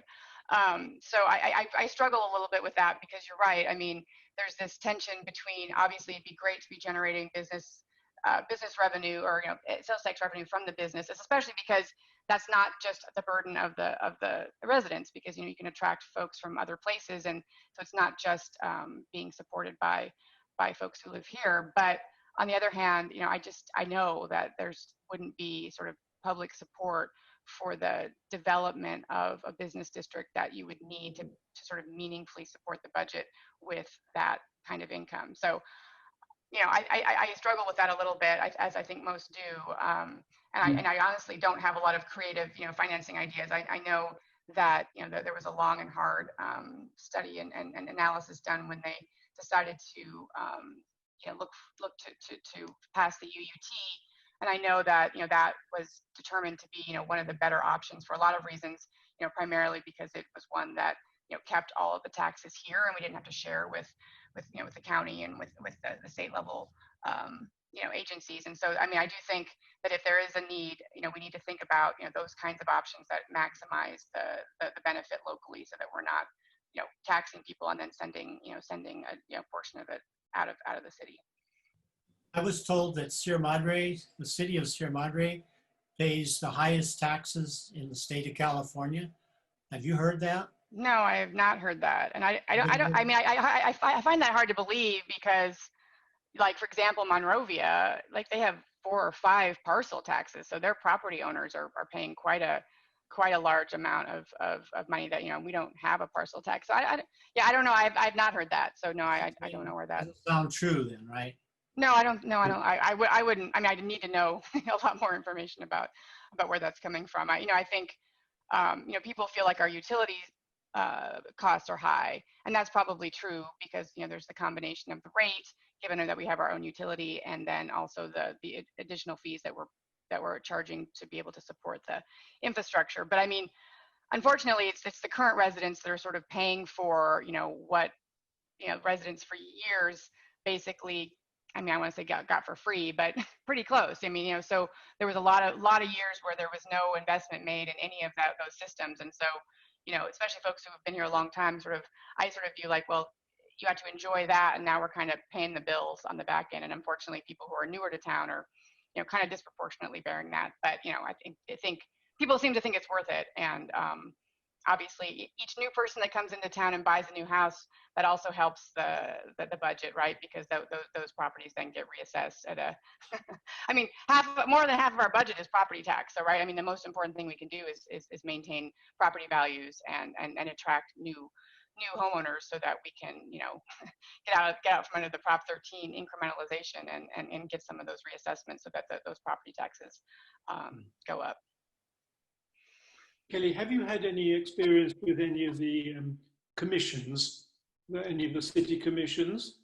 Well, as I mentioned before, yeah. So my most direct involvement has been with community services, and that was through my involvement with Little League. And so, a lot of the things that we do with the city sort of goes first through the commission. And certainly the first go around we had with the use agreement for the fields in the city went directly through the commission. This last time we actually were dealing directly with the council and staff mostly, but yeah. So that, I would say, that's the one I've had the most involvement. As a result of experience, you have a view about the role and the functioning of the city commissions? I was disappointed that they had to be reduced in size from lack of interest or lack of application. It's it's interesting. There's a bit of a disconnect to me because I've said I've called lots of people and talked to, I don't know, 100 or more, and it seems like there's so much interest in being involved and being of service. And so I'm not sure if it's a function of people not knowing of the opportunity or understanding what the commitment is or what the role is, or whether it's people just saying that they're interested and then not actually signing up. But yeah, I mean, I've seen so much activism on so many levels here. It's surprising to me that it kind of stops at that level. I was telling someone, I think of all of those kind of middle school kids' moms. Like, there's no one more committed to service than moms of school-age kids. I mean, the elementary school is just teeming with women, mostly women. I shouldn't say just women, but mostly women moms, just doing so much of the heavy lifting. And then there's a huge drop off after elementary school in terms of the involvement. I feel like there's a harnessing there that that we need to do, and sort of convert some of those folks who are so involved at the school level, convert them into into activists or volunteers in a different way once they're kind of out of the school realm. And I mean, that's not like a campaign that I'm looking for, but I do feel like there's lots of people like that who should be made aware of those opportunities, and and so many people are interested in serving. And so I think certainly all of the event committees, I mean, I definitely think that all of the things that we love, the parade, the trail race, all of those things, I mean, that's all driven by individual volunteers and very dedicated folks. And so I think the city probably doesn't run, I mean, not in the operational sense, but just on the quality of life sense, does not run without all of those volunteers. So I'd like to see a push to like a PR campaign to raise awareness of the commissions and kind of what they do, and maybe making people interested in volunteering. I think you've hit on a very important issue, that there is an enormous amount of volunteering in the city, but it's based around institutions other than the city itself. It's to say schools, churches, Little League, and that the city itself has a problem in relating to its citizens. I know an attempt is going to be made to increase the readership of Village Voice, but actually think as a campaign issue, you might have hit on something really important there. So that's a comment rather than a question. Actually, I'll turn it into a question. How do you think it might be achieved? I honestly think it's communication. I mean, I've felt, medium active, in the last 5 or 6 years, we've lived here, again, through those institutions that you're mentioning. And, I didn't really, I don't hear that much about, what the city's doing. And I mean, I have friends who were serving on, mostly the Community Service Commission, but, they didn't really talk about it. Like, they didn't really talk about what they did and like the importance of it. And, so I do feel like a couple of things. One, I think the commissioners themselves should, be kind of, a little bit more out there, talking, sort of talking it up. And I do think that, I mean, I don't think people know when the applications are due and when the site, what the cycle is. I mean, I had a couple people ask me that question and I didn't even know the answer. And so I do think that I think, and frankly, communication between the city and the residents is, kind of a bigger, I think a bigger issue, or, it's not just specific to the commissions. I mean, I think there was a lot of feedback at the beginning of the fire incident that, people felt like they weren't getting as much information from our city as they were from surrounding cities. And there may have been perfectly legitimate and good reasons for that, given sort of the location of the fire and which agencies were leading the charge there. But, that needed to be explained, and then I think people would have felt better, like, oh, okay, that's why, and that's where I should get my information, and that's good information. So I do think that we need to be, and I think everyone's sort of very reliant on social media, and I know that there's a huge swath of the town that's not, that's not a viable source or a reliable source. So I think we need to think creatively about ways, obviously the newspaper and other things, but it's it's hard because it's a small town and we don't have kind of the media aspect that we can leverage like some of the larger towns can. Thank you. We're running close out of time, but there's a question. Wow, that went quick. that Matt Bryant likes to ask. Okay. Hi, Kelly. Kelly, as you know, the monastery project is going to require a zoning change from institutional to residential. That's going to come before the city council. The city council is under no legal obligation to grant that change. But I'm wondering what aspects of a proposed project you will be scrutinizing to decide whether or not you want to grant that zoning change. Yeah, no, that's a good question. I'm really interested to see how the environmental impact reports come back. I think, the two things to me that jump out at the top are traffic. I'm interested to see if they're planning on, punching through to Michelinda, so they create another east-west artery and not put more pressure on, on the streets up there. I'm also interested to know what they're projecting in the way of water use. I know that part of the MOU was, or at least part of the discussions, I don't know if it's actually in the MOU, but part of the discussions was about, offsetting the water usage by, having them buy so many, acre feet, kind of in advance. And I thought that was an interesting idea that I'd like to know more about. And honestly, I mean, I'm looking to make sure that they, as much as possible, minimize the impact of the development, on that neighborhood for sure, and then the city overall. It's just that really hard balance between, respecting the rights of a property owner to, divest their property. That's their right, and it's hard to imagine, preventing that. But then, again, sort of making sure that the outcome of it is as best as it can be for the community, both the direct surrounding communities and the city. I don't know that it's a foregone conclusion that they're for sure going to go. I mean, I don't think the institutional aspect is fully off the table from my understanding. But so I do think also we need to kind of weigh, whether there's a better path if they need more, more of a variance decision from the city, whether that helps put the city at the table to, help influence the development versus, if they decide that, that we're not being helpful or cooperative, and or maybe it looks like the zoning variance isn't going to come in, whether then we're at a disadvantage because then there's less there's less restrictions on what they can do if they don't need to change the zoning as it is. And so I sort of weigh those two things, and I think at the moment I'm coming out on the balance of like I'd like to be at the table. I mean, I think that's that sort of goes without saying. And so to the extent that the zoning change will allow for that. That's kind of where I'm at right now. But I'm also open to if they had institutional proposal, I would definitely look at that as well, especially if it would be less impactful on the community. Thank you. Thank you so much for agreeing. Thank you. No, I appreciate the invitation. And we would like to, as we're wishing all the candidates, we wish each of them success in their campaign. And we thank them very much for agreeing to undergo the slings and arrows of a political campaign and to volunteer and to put your head above the parapet. So thank you so much for this morning, and the very best of luck. All right, thank you. you. Bye-bye. Now we are joined by Kurt Richter. You are the last of our candidates to appear. How are you guys holding up? We're just getting into this thing. We're wishing you could go on all afternoon.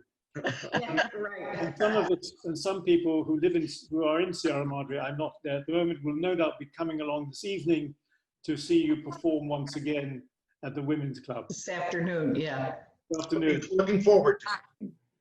Anyway, Kurt, so welcome. Thank you for agreeing to do this. We'd like you to begin by talking about yourself. Most of us want to do this. You have an uninterrupted attempt to explain to us something about yourself so that you can come over as a human being. Oh, thank you. I'm 65 years old. I recently retired 7 or 8 years ago. My family first immigrated here in 1924, and I've had family members living in Sierra Madre continually since that time, 96 years. As you guys probably know, in the 60s, a couple of my uncles built at least 200 or 300 houses here in town.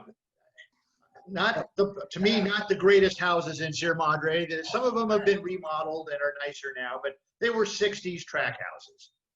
And I always said, why, please get an architect. But anyway, so in my career, I spent 30 years starting out in sales, marketing, then promoted into upper management. And so I ended up running large sales forces and manufacturing facilities and distribution centers. So my skills in management, or my management styles, I should say, are very, very much in tune to listening and working with, teams and people, which, the way I view the whole city council thing is, the city is our team, we all have to work together, because I think we all have the basic desire of how we'd like Sierra Madre to be. We have this wonderful village that's located right next door to a huge metropolitan, center. And we're to the point now where obviously as far as development, there really isn't a lot of open space. We're kind of down to our last one or two open spaces here in town, the monastery and one Carter. Otherwise, our development issues are going to be a little different. And one thing I've been trying to focus on and understand is, there's a lot of very old houses here in town that, as people sell those houses, people are going to want to remodel. And so I think our vision moving forward is how we manage these remodels, because we certainly don't want to end up like Arcadia, with big houses on small lots and what have you. But we also have to understand that, the city actually has a pretty bad reputation as far as developers go. It's just very difficult sometimes to get projects done. I've been closely following a project right next door to me here on Mariposa, where a developer bought a little old house that was really a mess and is developing it and turning it into a nice new, still small, but very, I think what we need here. And he's gone through a lot of difficulties. And so I think we as a town need to try to induce people to come in and build the types of projects that we want. And just to go back to the monastery, obviously, if we had a choice, I would have voted, for no development at all. I love having that space up there, and the open space and nature preserve. But obviously, we don't have that choice, and so we need to really manage that in a way that's better and betterment for the city. Now, obviously, I don't like talking about myself that much. So if there's any questions you have, and with I don't know what else you want to know about me. I've got 10-year-old twins, which is so. Like I said, I'm retired. I've got the time. I've got the energy to really put to this job, and it's important to me because I moved back here 10 years ago because this is where I wanted my kids to grow up, and so my goals, I think, would fall very much in line with your organizations, which is to really, preserve Sierra Madre and protect it, and, to keep the feel that we have. But we still have to, understand at times are changing, and we're going to have to do the developments and do them right. Thank you. Matt?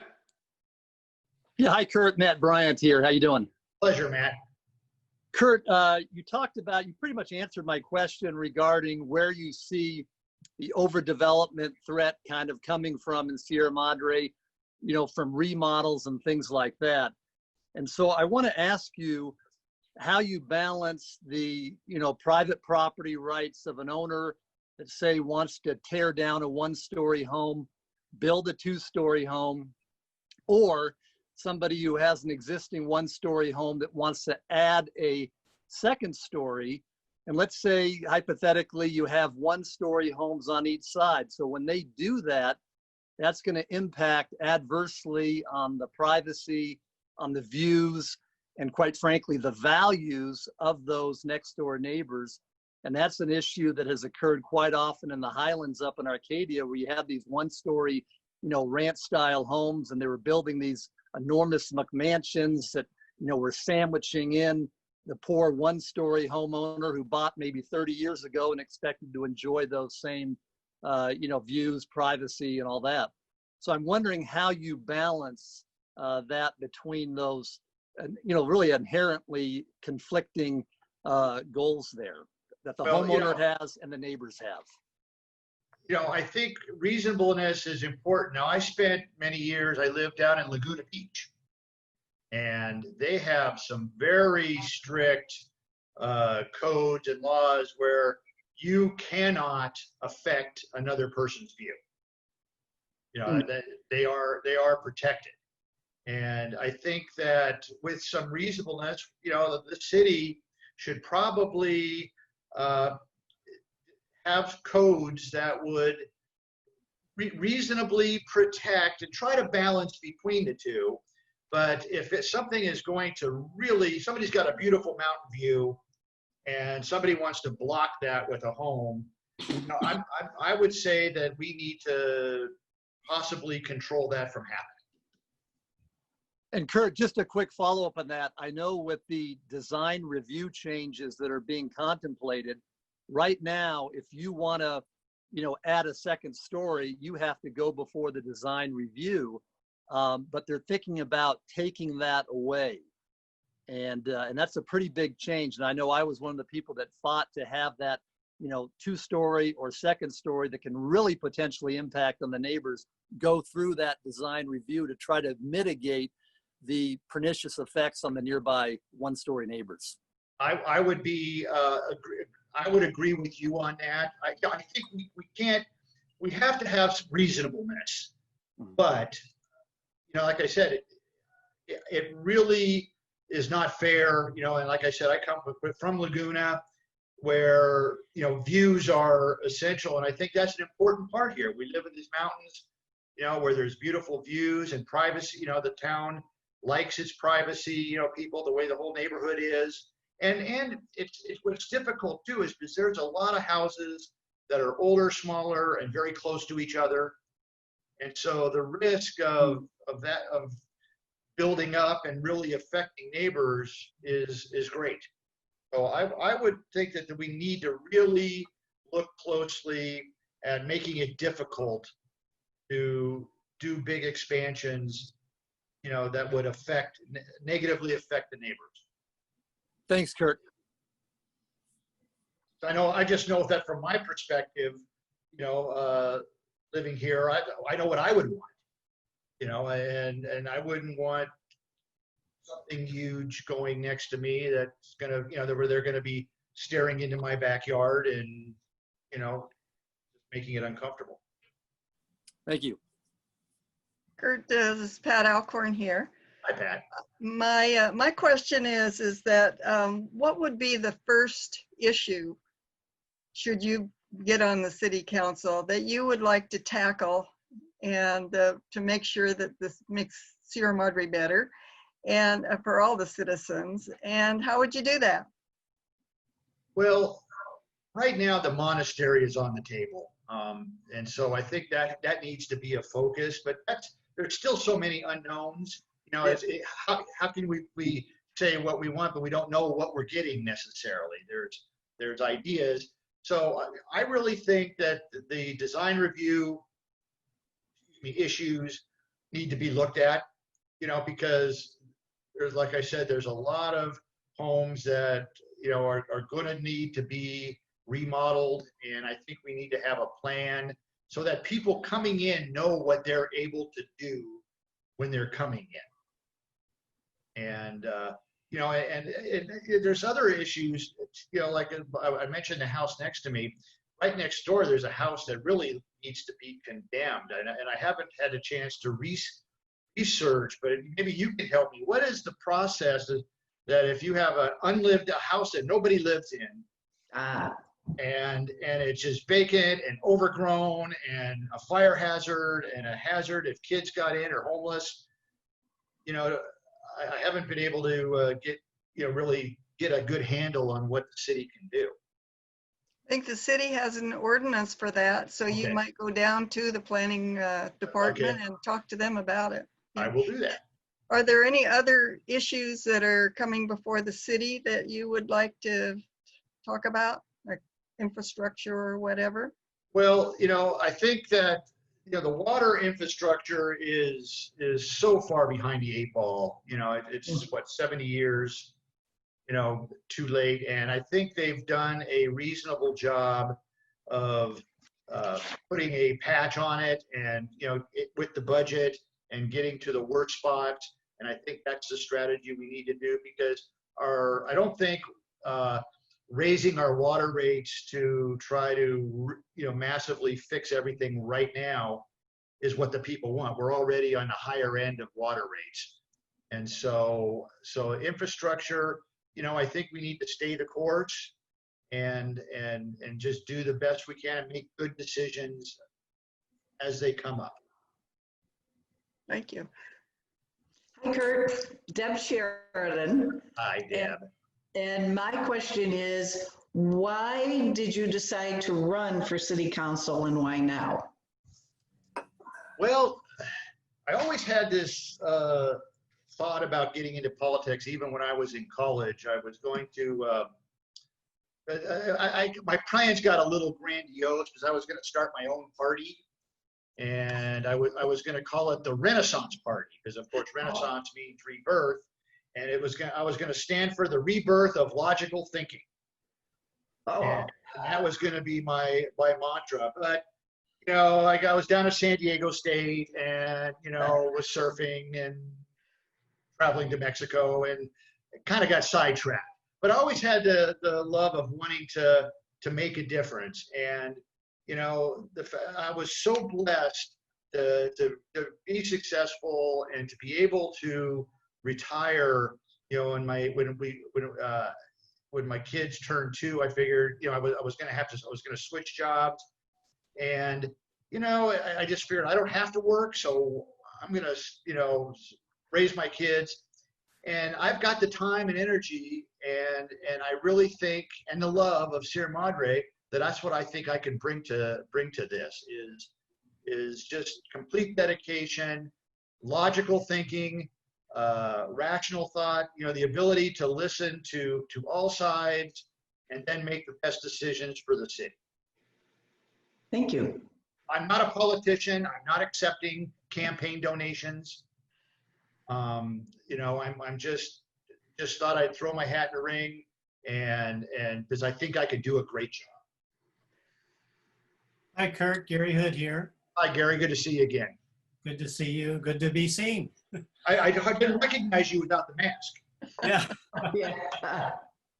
Yeah, no bank robbers here. At the last city council meeting, we were, of course, discussing the library. Right. And the council brought up the fact that they're going to have to raise more money to support the fire, police, and library. So as someone who's on a fixed income, I asked all the candidates, I'm curious if you have any ideas for raising revenue to support our critical city services without raising taxes. Tough question. Oh, that is a tough question.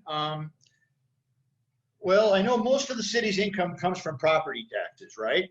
So obviously the development at the monastery, you know, would help there if, you know, if moving forward.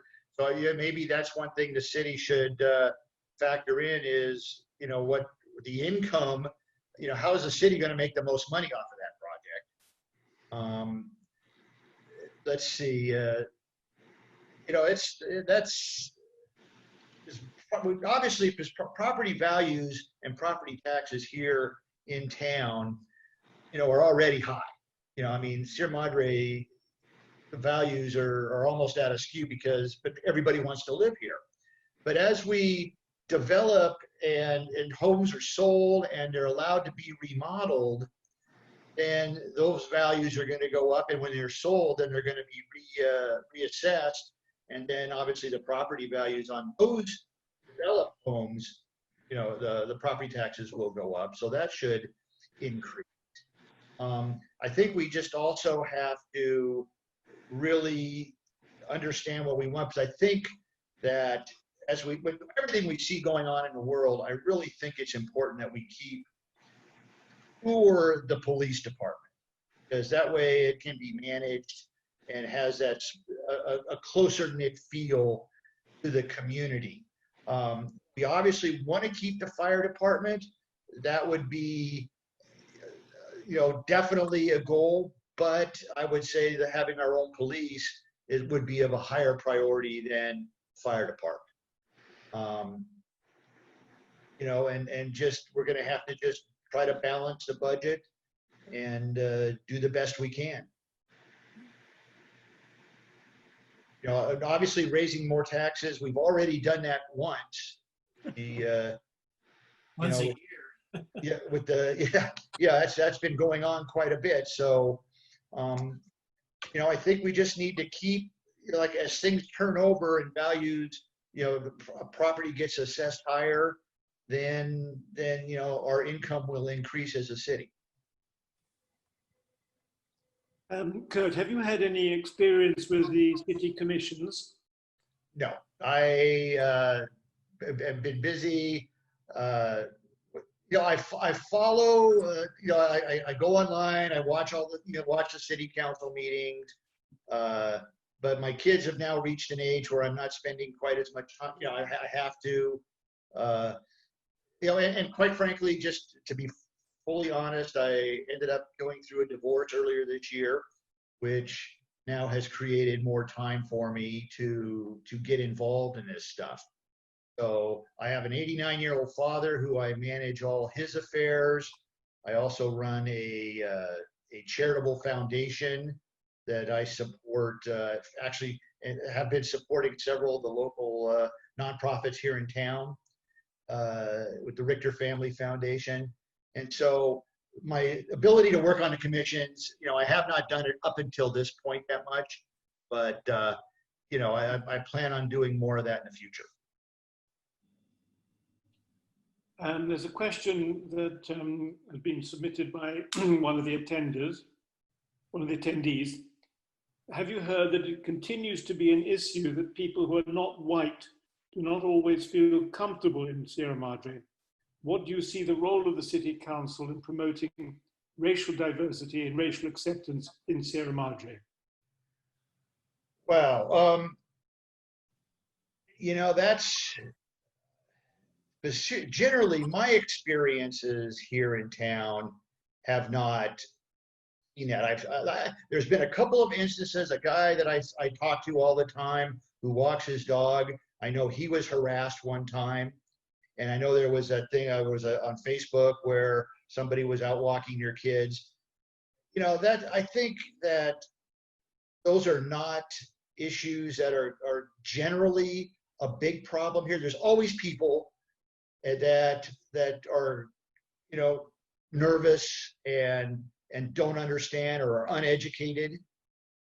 And I think we just need to be very, intolerant of that type of attitude and do things to just, overall, as far as, campaigns or different things, just try to make sure that it's a comfortable environment here. Because realistically, this town is not as diverse as it really should or could be. And I don't know why that. I don't think it's for any reason except for maybe that property values are, and there's not a lot of turnover of property here in town. I recently, this year, I told you what I went through, and I needed to buy a place close to my kids. And as I looked at the market, it was very difficult. So finding good properties for sale is a real problem here in town. Okay, monastery question from Matt. Kurt, the monastery project is going to require a zoning change from institutional use to residential use. That issue will come before the city council to vote on. And there's no legal obligation for the city council to approve that zoning change. I just wanted to ask you, what aspects of the proposed project will you be scrutinizing in order to decide whether or not to grant that zoning change? Well, one of the areas that we've just touched on here in this conversation is, how is the city best going to benefit? Yep, it's a close call between the institutional use versus the residential use. They're going to do one or the other from what I understand. So, number one, which one would benefit the city? There's all different ways to benefit the city as far as image, as far as property values, and as far as tax income. And so I think the city needs to just decide what's best for the city when all the facts are in. I'm not married to either side. I think it's a call that we need to, have all the facts in front of us before we make a decision. Traffic, water, just overall how it affects everything. Daughter. Oh, I hope I answered the question. Yeah, thanks, Kurt. Thank you. Pat? Yes. Kurt, what is your view of reducing the number of members on the planning commissions specifically, or any of the commissions from to five members? It's the more people you have, the more difficult it is to get, consensus. And I'm not sure that, has there always been seven people available or asking, wanting to get on the commission? I think that 5 is a reasonable number. 7 would be fine too. But I guess if you had to ask me, Kurt, what do you want, 5 or 7? I would think if you have 5 good people on there that they could do the job necessary. Thank you. We're reaching the end of our time. Kurt, is there anything you'd like to say as a final message?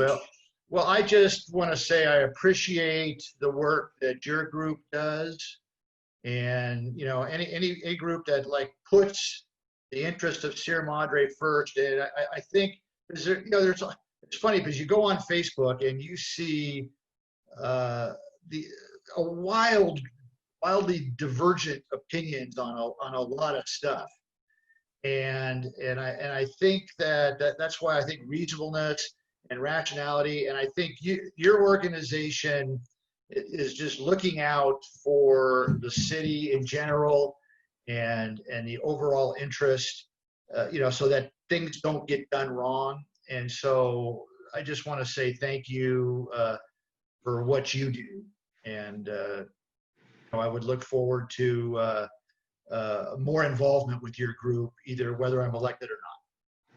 Thank you. Well, Kurt, thank you very much for agreeing to appear today. Oh, it's my pleasure. And thank you very much for agreeing as a citizen to put yourself up for a political campaign.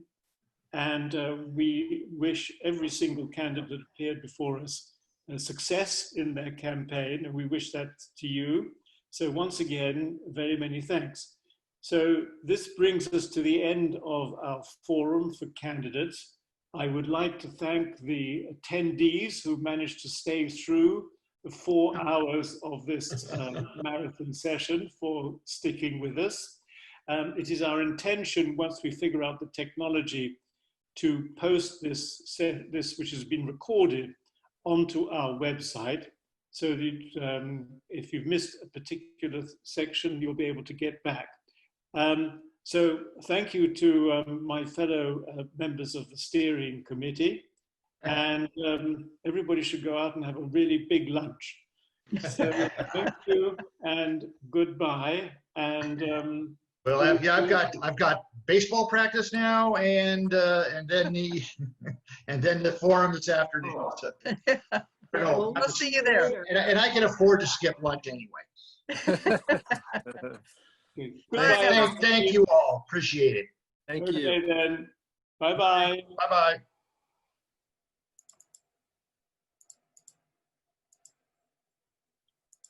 David, are you still here, people? I'm here. Well, We we wanna still have- yeah, we still have 15 people.